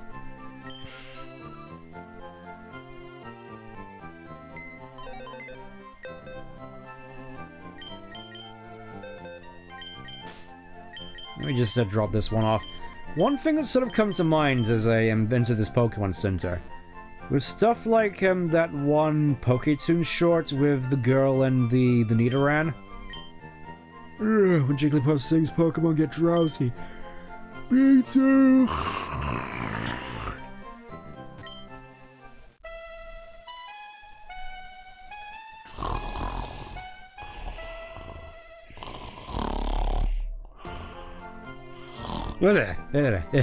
Anyways, I was saying, I can't help but feel that this game is sort of the established sort of look for the series, if that makes any sense.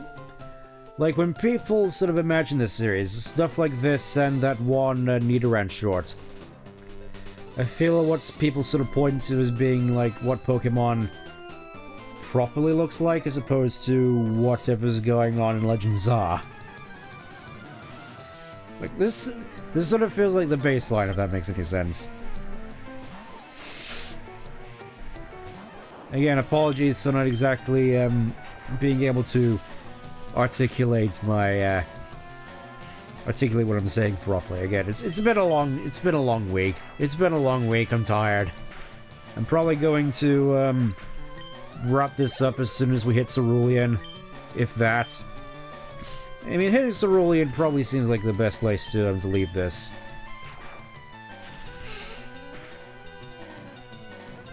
I can't help but feel, though, just the technical difficulties earlier did take a little bit of the wind out of my sails, unfortunately.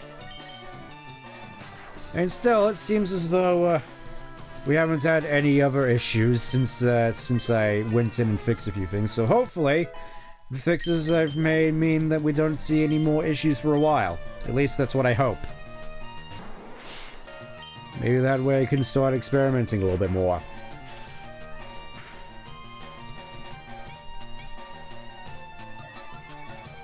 I'm sure there's so many people that have made hardened jokes at Kakuna and Metapod's expense. I kind of feel bad for these guys. They really are just fodder for anything which doesn't have physical attacks.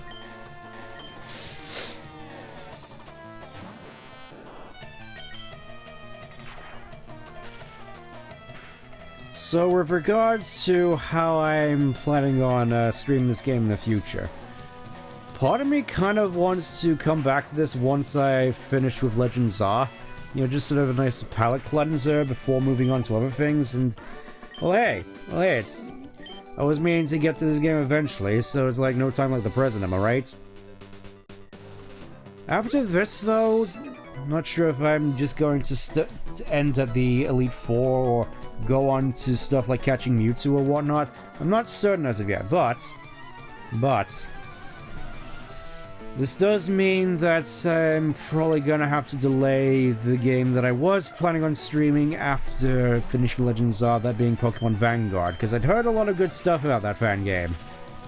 And I figured it would be a nice little, also palate cleanser of what can be done with this series when people care.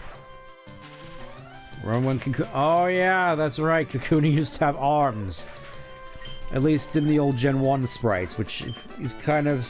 I always found that kind of weird looking back at it, though I guess it sort of explains how it can use Scratch.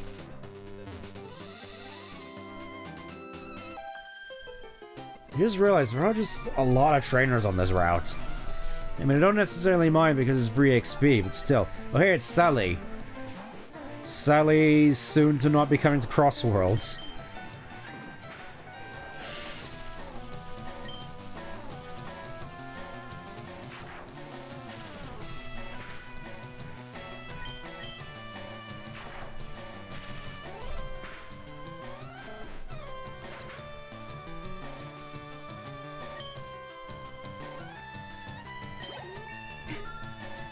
Oh yeah, now I remember.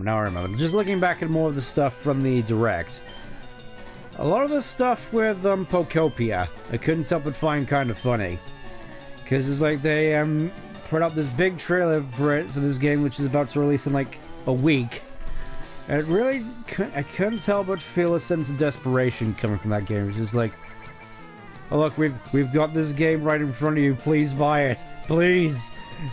The pre-order sales have been abysmal. Please, I'm on my knees. Please buy this game. And everybody just whispered back, no. because of the whole game card thing, where it's not actually on the cartridge, because... I mean, the game itself, if I had more goodwill for the series, I wouldn't mind trying it out. Just, I feel as though I have no reason to give Pokemon goodwill, at least until I've seen more of Wind and Waves. I find it hilarious you're playing as Ditto who's mimicking what they remember humans look like. I mean, the concept at the very least is kind of interesting, just being in this post-apocalyptic version of Kanto as a Ditto, but... It's like, this is a niche thing, it sounds pretty interesting, but again, it's just niche.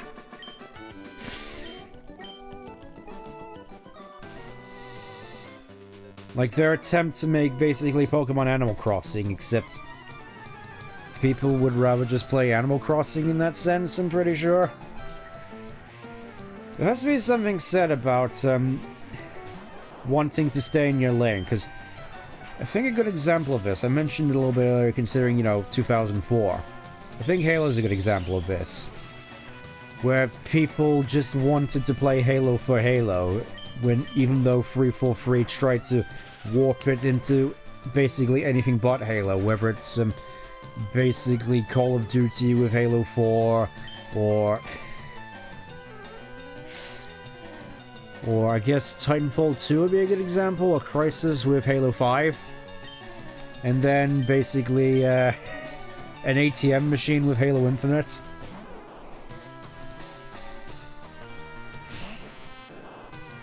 Just basically trying to make Halo into something aside from Halo, when people wanted Halo for Halo.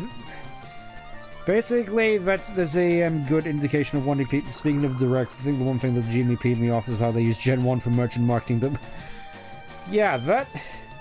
I figured that you'd be a little bit miffed about that, to be brutally honest, and honestly, I don't blame you, because it is definitely quite bizarre. I mean, I do kind of get in the sense that Fire Red and Leaf Green are basically superior to Gen 1 in terms of how they operate as games, but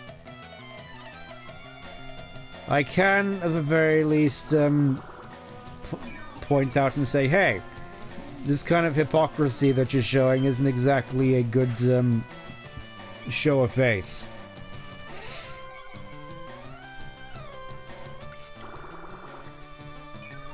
It just makes the whole sort of celebration feel a little bit inauthentic in that regard, because like...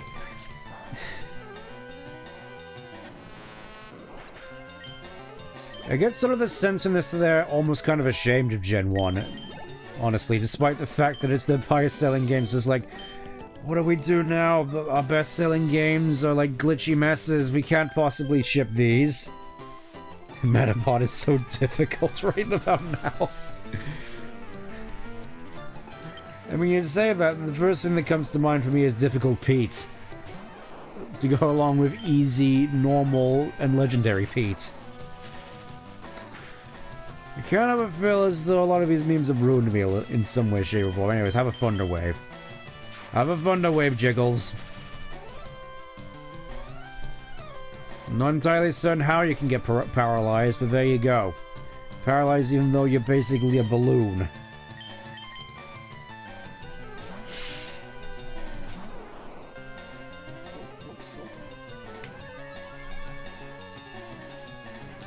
What does Legendary Pete actually look like?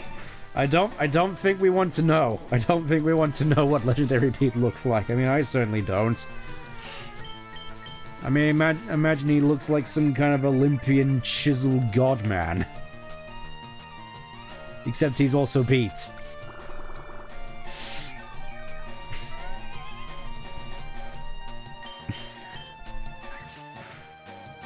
I know, it's just I've heard the term Legendary Pete's and I can't get it out of my head now.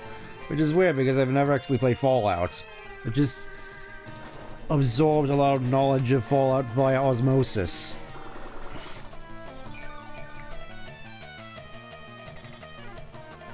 It's like, oh yes, one of the few instances where sleep actually affects you in fights. Unlike nowadays, where it's just like, oh, I guess you, fall asleep occasionally or have low defense. I don't even...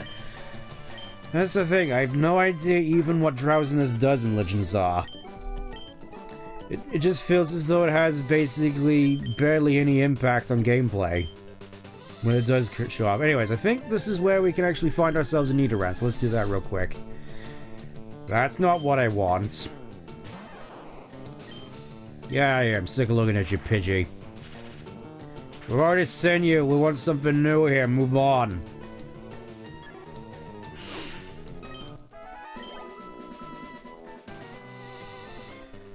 I will say though, I think this is something that I already mentioned in the past few Pokemon streams. One thing that I definitely did kind of like about Fire and Leaf Green is the fact that, well, there's definitely the Kanto region, and there is certainly a lot of, you do definitely sense that in just how sort of grounded it is. I think the groundingness, how grounded it is here, really sort of helps make it feel as though, especially with how I suppose abstract a lot of the towns here are compared to their real-life counterparts. It really does give you the sense that this game could take place basically anywhere. Oh, there we go, we finally get ourselves a Nidoran. This thing is going to join me mostly in the back.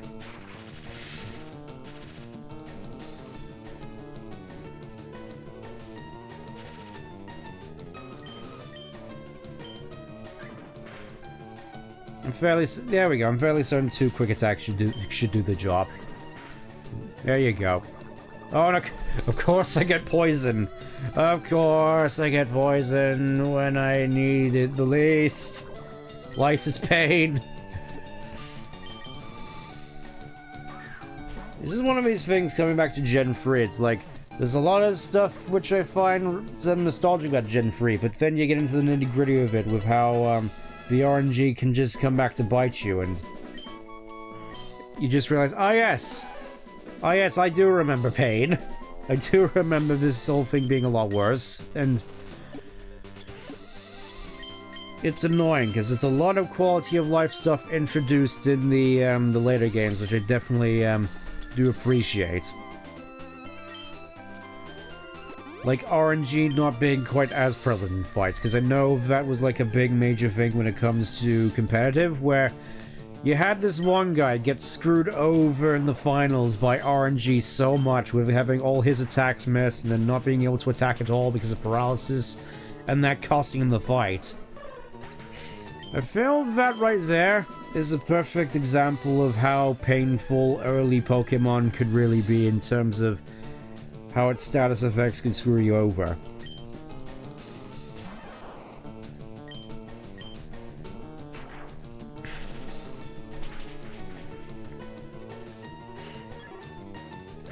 It would be crazy if we could actually get up to Ivysaur before we even hit Mount Moon. Given the levels, I think... yeah, Vel can just go in the back for a little bit. I don't think I necessarily have to worry too much about Nidoran because of stuff which I'm going to be doing later. Where is Jigglypuff? I want to at the very least get Jigglypuff. And also try and wake up Longleat.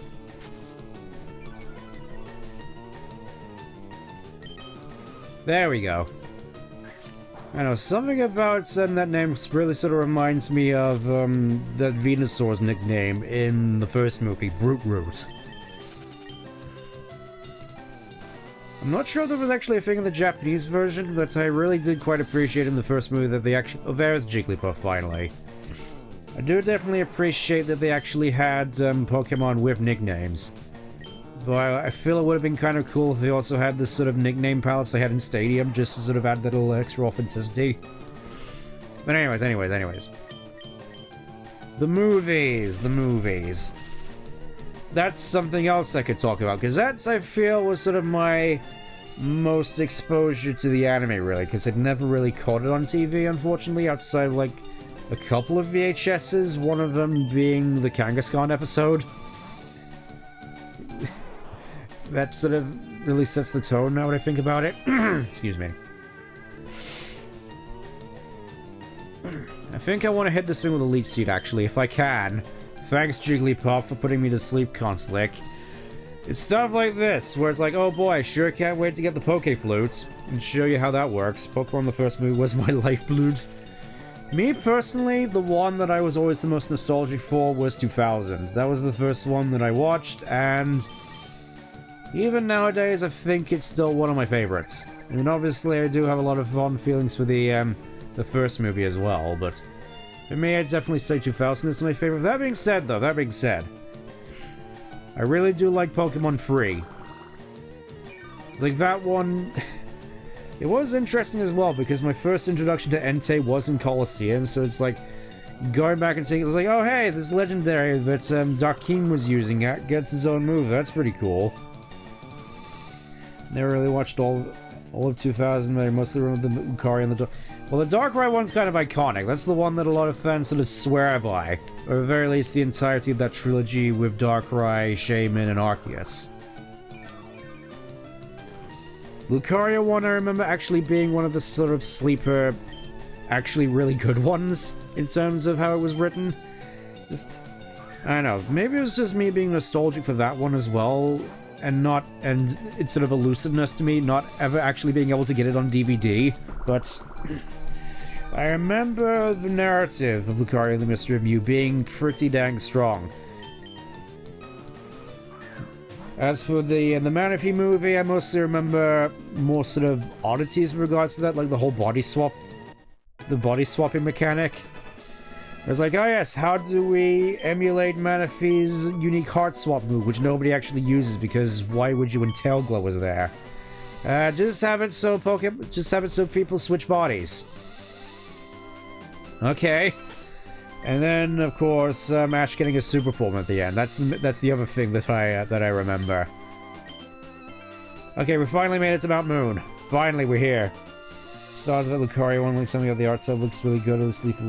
Well, yeah, just there's so many Pokemon movies that I want to go back and see. One interesting little tidbit, like a few years ago now, not this one, I do remember actually going through a few of the movies with my sister. I think it was mostly just like the first 5, and then we just started sort of skipping ahead. Because it's like, oh yes, we don't necessarily have that much time to sit through all of these, so it was like, let's just hurry along. And I think one of the ones which I put in for us to watch was the Kyurem one. No, not the Keldeo one, with Kyurem. Swords of Justice, that was it. And I heard that one was surprisingly decent, and honestly, going back and looking through it, I know it's not exactly saying much. I would definitely say it's the best of the black and white movies at the very least. I mean, I probably have to go back and look through the black and white movies again, because the most I remember of those is Dragon Force having a cameo in it, and Ash nearly dying in the icy cold of space. That's like the only things I remember. Also, how much money do we have? Oh, plenty. So we may as well do the funny thing. Hey, you! I'll take your useless fish off your hands.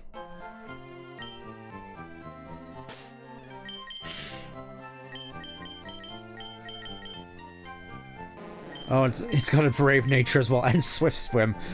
That's like the most oxymoronic combination. But anyways, you're gonna go in the box.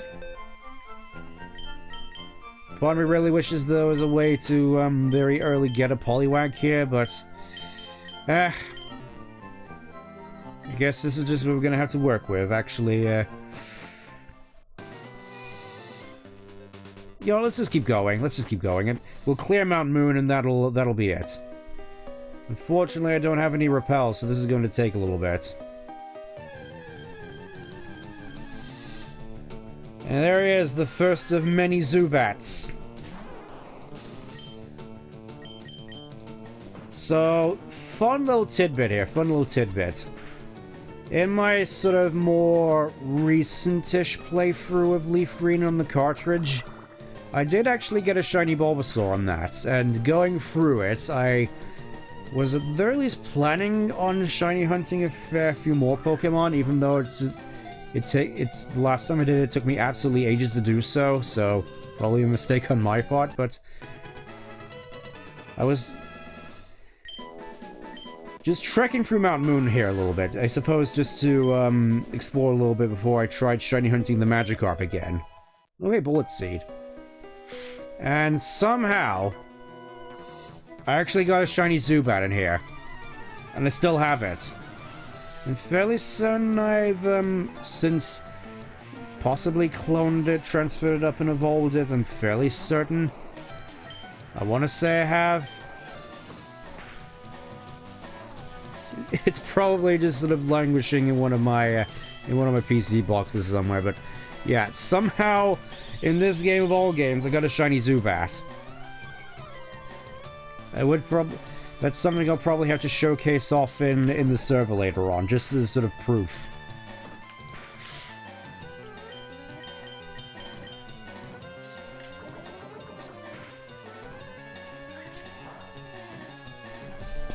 Just thinking more about the movies, real quick, more about the movies. One movie which I,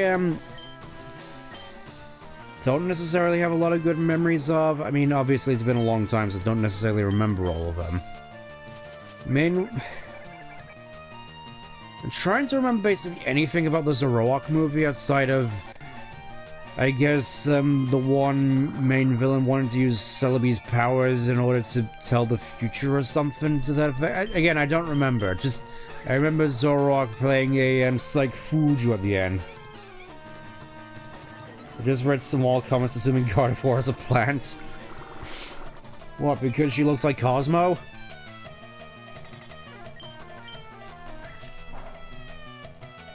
I mean, I have definitely seen, let's just say, on Etsy, some spicy figurines of Gardevoir, which have just been named on Etsy Plant Girl for obvious reasons, because they can't actually call it Gardevoir.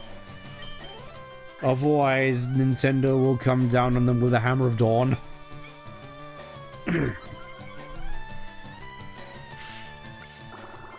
One movie, though, I suppose I don't necessarily have that many good memories of is movie 16 with Gensect. I just remember there just being a whole bunch of that movie I didn't necessarily like. Just the writing in general for the main cast just seeming very sort of preschool at some points, at least from what I recall, and the fact that the whole confusion with the whole Mewtwo thing, where it's like, is it the same Mewtwo from the first movie? It doesn't seem like it, so why does Mewtwo sound like Renamon now? Well, finally, Sleep Powder. That is staying on Longleat. I'll just point that out now. It's gonna stay on Longleat, because generally speaking, I feel as though we already have like half of Bulbasaur / Longleat's moveset basically just stapled in at this point.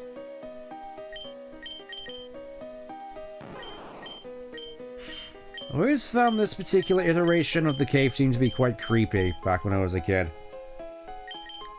Just very suspenseful, just almost forlorn, like there was something dark and eerie that you weren't supposed to see somewhere in this cave. And that you should probably leave as soon as possible. And this is sort of why I kind of wish I had repels now. Alright, it's... Oh, hey, Paris. We finally found one. We finally found a grass type, even though it's terrible.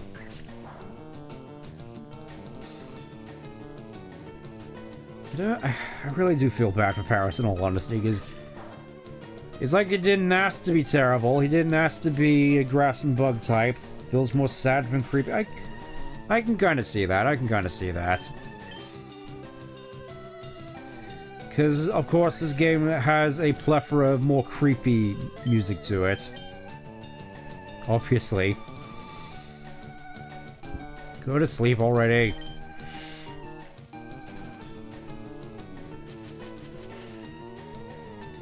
Trying to think of more movies that I might have seen, because it's weird. It really is weird. Just, I remember when these things used to come out like annually, and now it's like we barely get any after the Zarude one in Gen 8. You'd think there'd be like a Horizons movie, but no. It's just like after Gen 8, the movies just sort of decide, nope, we're done. We're done. Like, we didn't even get one with like, I suppose with the direction they took the movies, I suppose having the Go cast in there would probably be Or should I say the Journeys cast would be a little bit of a stretch, to say the least. But not so much as even a Horizons movie. It's just, I don't know, I can't help but feel as though the movies help give the anime a bit more of a boost in my mind. Just sort of as a reminder of how, hey, just have this big bombastic thing just as a reminder that the movies still, the anime still exists. Whereas nowadays, with Horizons, I feel as though I'm barely keeping track of it. And from what I've heard of the very least of the dub, it feels as though there's not really much impetus for me to do so. Because I've heard that the dub is, not good, to say the least.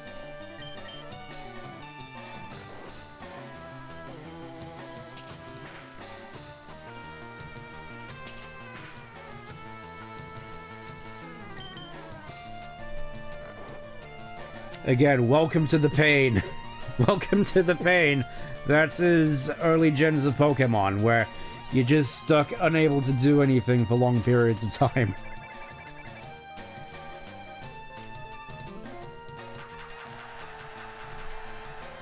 You know, I'm kind of surprised. This little fairy really feels as though it's got everything in its arsenal just to be the most obnoxious thing in the world.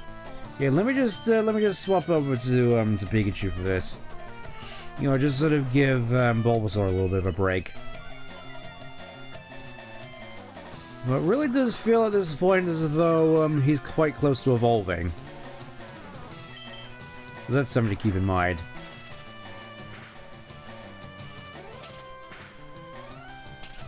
Yeah, it doesn't help that Clefairy is also surprisingly resilient and unable to be one-shot by absolutely anything. Haha, joke's on you! Your double slap was your undoing. At least hypothetically. Go away now.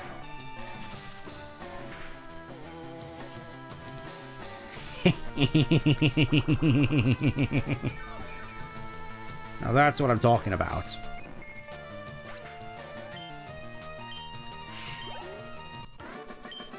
Oh, Iris. Byrus. It's Iris. Oh, we finally found Geodude. You know what? I think just because of time, I think I'm going to try and speed through this a little bit more. You know, just so we can get to the end and call it a night, because I feel it's getting a little bit late. So, I would say sun's getting real low, but the sun is gone from outside my window.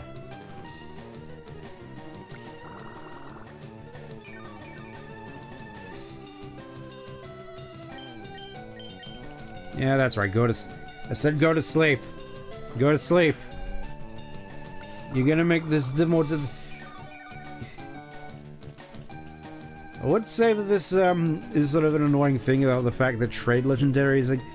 Well, so I suppose more specifically, trade legendaries are trade Pokemon are going to be, or trade evolutions rather, are gonna be about as difficult as they were to get in the mainline series. In the original games, where you had to actually have two consoles for it, but I am still a little bit annoyed that, as far as I'm aware, with these versions, it's basically impossible to complete the national dex. I mean, unless there is actually a way for you to transfer Pokemon from home into this, which I'm just gonna say it doesn't look likely, but it's something that I can't help but find annoying.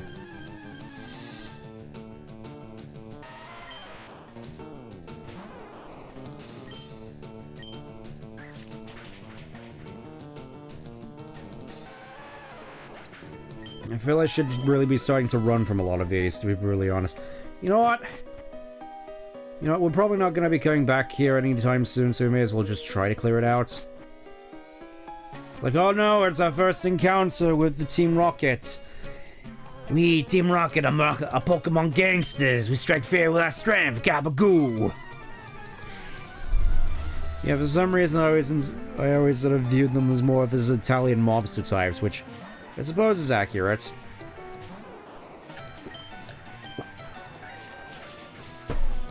At least given the localization. Also, well, shoot, I guess Longlead is going to be without an attack for a little bit. Oh, hey, we already got to level 16. He's about to evolve already, so, I guess so much for funneling all my XP into one Pokemon. Because so far, at the very least, these two are becoming a bit of an effective fighting force. At least allegedly.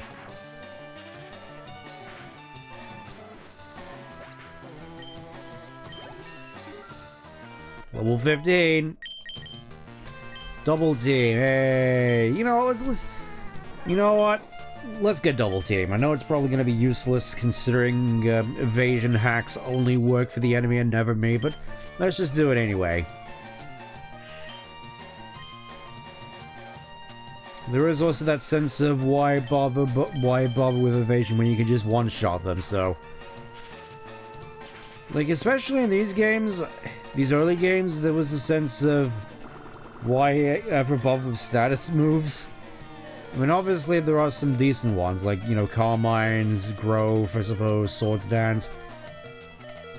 Joke's on you, fool. Down you go.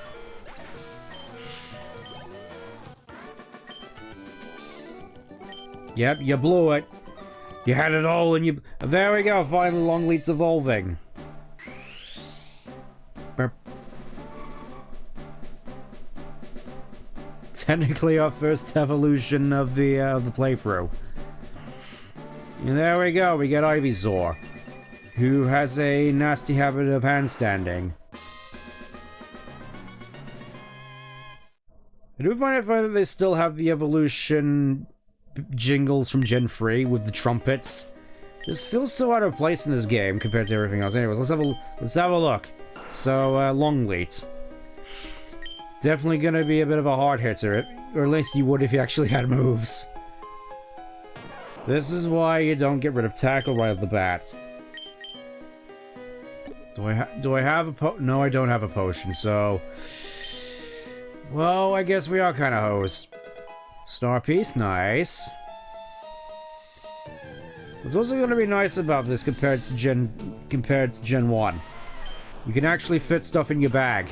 You have far more baggage space, so you don't have to worry about finding something you really need and then having to throw stuff out of your bag in order to accommodate it.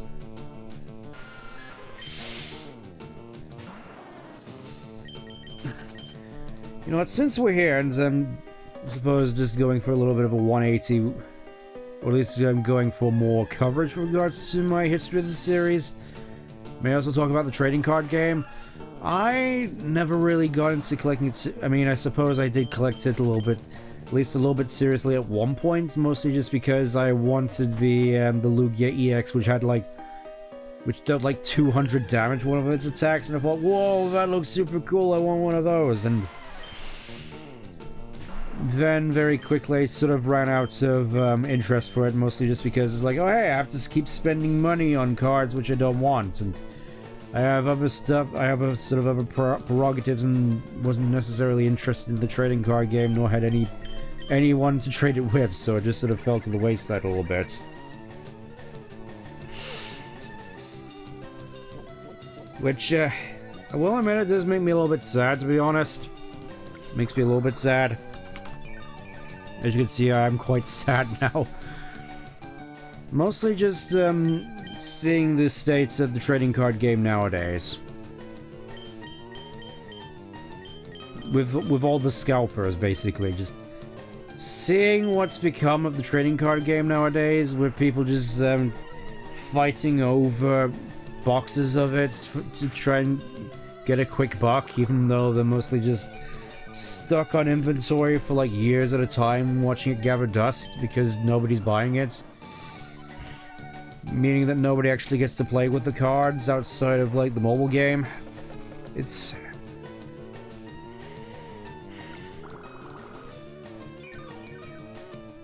one of those things where it just feels as though a little bit of that childhood innocence has just been tainted, as it were. I mean, obviously I never was really too big into the cards, but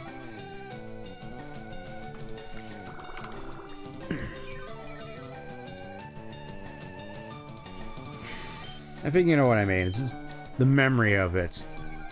The memory of it and seeing these cards like, oh, you know, those look quite cool. At least artwork-wise. And actually holding them in your hands, I can definitely see the appeal, just how it's been abused and monetized by some of the worst people out there just saddens me to no end. Anyways, you know, I think that's the most I have to say about it outside of... I suppose the one thing that really comes to mind, the short-lived Pokemon trading figure game. I'm not sure if many people remember this, but I remember it being like a thing temporarily. I got like a starter pack and that was basically it. Some of the figures broke after a while. Mostly just because I stored them badly, but...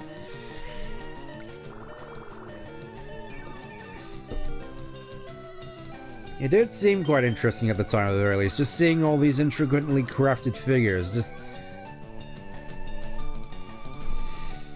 Suppose I wanted to make it seem more like a big sort of...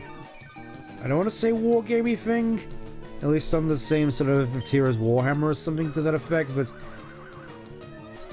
It's a shame I never really got a chance to play, because it feels like it would have been quite cool to see all these intricately crafted figures as opposed to just cards. Thinking about what else in terms of history, I think a lot of the 3DS era could mostly just be summed up with me just spending endless hours trying to shiny hunt and get good natures and IVs on certain Pokemon, you know, just sort of properly getting more into the sort of nitty-gritty competitive side of it. I mean, obviously I never really contended on any sort of high level outside of attending a couple of VGC regionals in like 2011, 2012. Nothing obviously came of it, obviously, since I barely knew what I was doing at the time in terms of competitive, but I feel me going to VGC 2011, at least that regional, even if it was just like a pop-up store in the middle of just an empty room, you know, despite the production value, I couldn't help but feel that was one of my favorite days, one of my best days with regards to my feelings with the Pokemon series. Because I feel that whole day really sort of emblemized the sense of community, which I mentioned adoring from this series. And I think that's when it crystallized for me, for wanting to actually share a lot of this with people. I mean, obviously, I'm probably not making it sound the most interesting, but it's just a lot of these adventures are stuff that I've wanted to go on with people as opposed to on my own for the longest time, and now I feel as though I sort of have the opportunity now. Though that does make it a little bit more painful to me, just seeing the, I think it was this Pokemon convention that they also mentioned with this year's VGC Worlds. Pokemon XP, I think it was, which is basically just a big Pokemon Expo. I really do wish I could kind of go and attend that, even though there's probably a lot of stuff there that doesn't necessarily apply to me as just sort of a scrub, but it is definitely something that I want to go and experience, for lack of a better term. The only problem is, in order to do that this year, I'd have to go to California, which is kind of a hard sell for me. I mean, I suppose I'd be more in favor of it if one of these Pokemon XPs were to come to London at some point. You know, because it's only one country over, as opposed to just an entire Atlantic Ocean, and then... I mean, obviously it would be just about on par with California in terms of personal safety, but hey, it's closer. I can more so justify spending like a week or a day just going out there, as opposed to having to there's less commitment to having to go to a London expo as opposed to a California expo.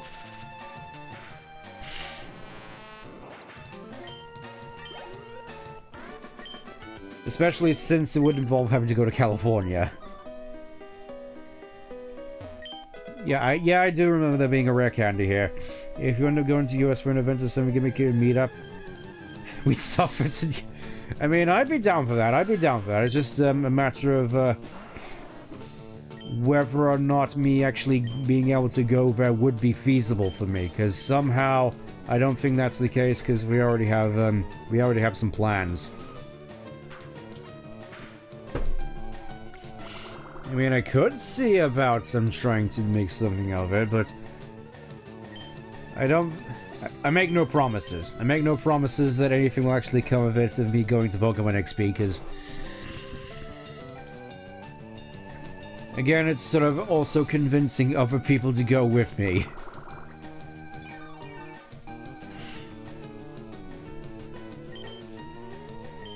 Oh wait, what am I doing? This is a wild Zubat. Get out of here. Get out of here. I don't have to fight you. Another potion for... I was gonna say I'm gonna go back and heal up, but no.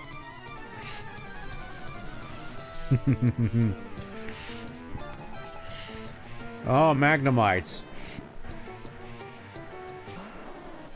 Now we really are made to suffer because I don't have anything which is super effective or even normally effective against Magnemites.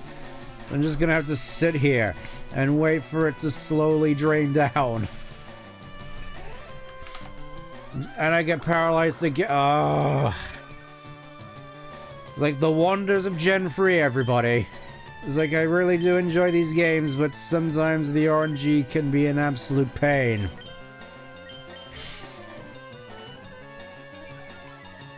Speaking of meat, plan to find out in the future how many US-based events happen with Mania for... Yeah. I think that's another problem with me. I feel as though when it comes to my neck of the woods, basically nothing ever happens. It's like, where it's like, yeah, I would be all for going to a lot of these expos and meeting people, but it feels as though barely any of it happens in my local area. And so I have to make a big deal. It's like, oh hey, gotta go to London. Oh hey, gotta go to California. Oh hey, just... I mean, especially California. I've heard that it's only gotten worse over the years. In fact, I'm kind of surprised that there's still people actually still living in California. That's how bad it feels. That's how bad it's. I've heard of it.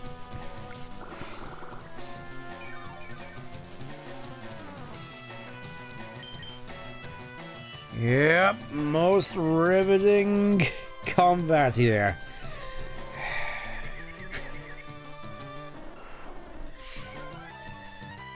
It's like, this is the best I can do at this point.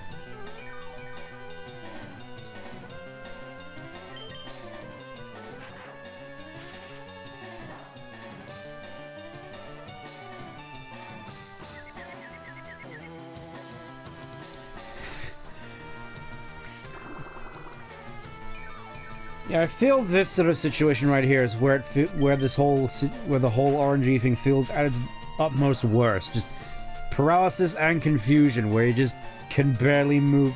Yeah, it's like you get out of the paralysis and oh hey, you get out of confusion. Oh hey, you're still paralyzed, so you don't get to move anyways. Well, what's that? You're no longer paralyzed.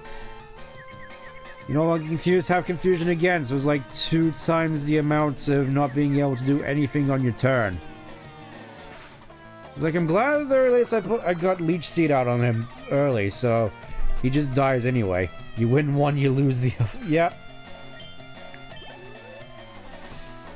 Oh, and Voltorb as well. Just make it quick.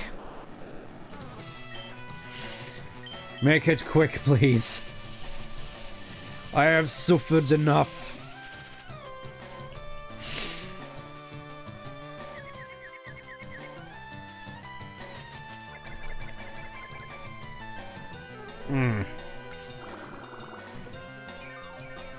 I'll be honest, I was hoping that we would actually get through Mount Moon in a decent time, but seeing how these battles are going on, I can't help but feel that's not exactly going to be feasible tonight, so...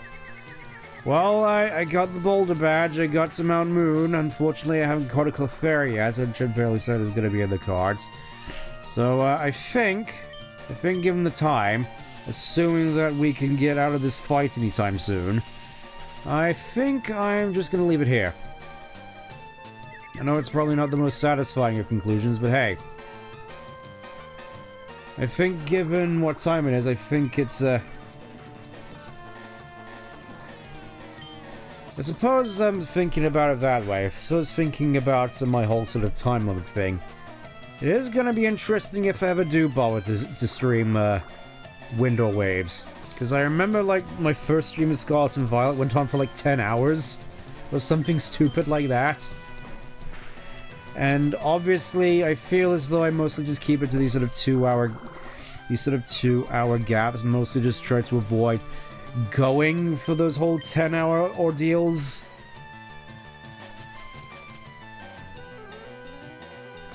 I don't know, I feel as though something that may be a wee bit more feasible on Twitch, just not sure if that would translate that well to YouTube, though.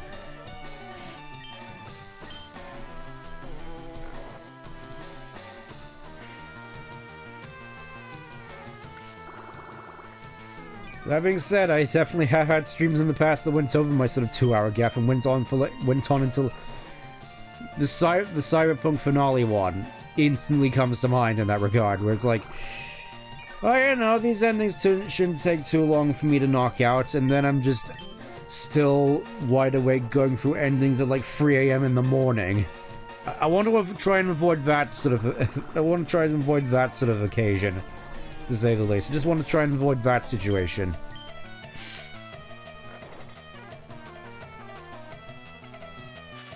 Okay, it's over. Finally, the pain ends and I can go back and heal.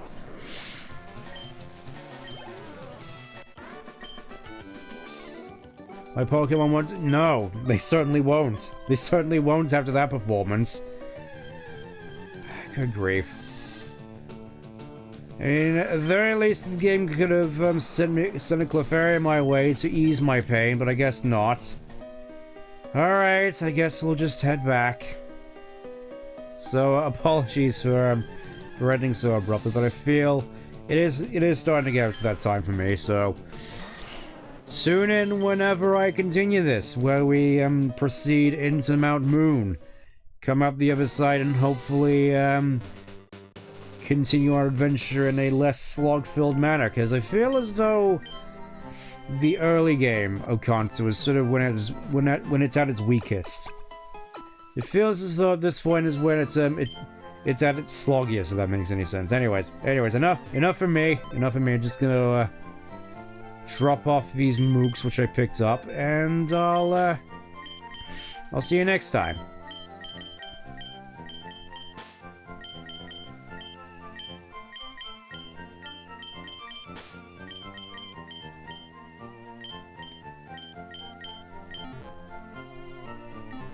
Alright, take care. Bye for now.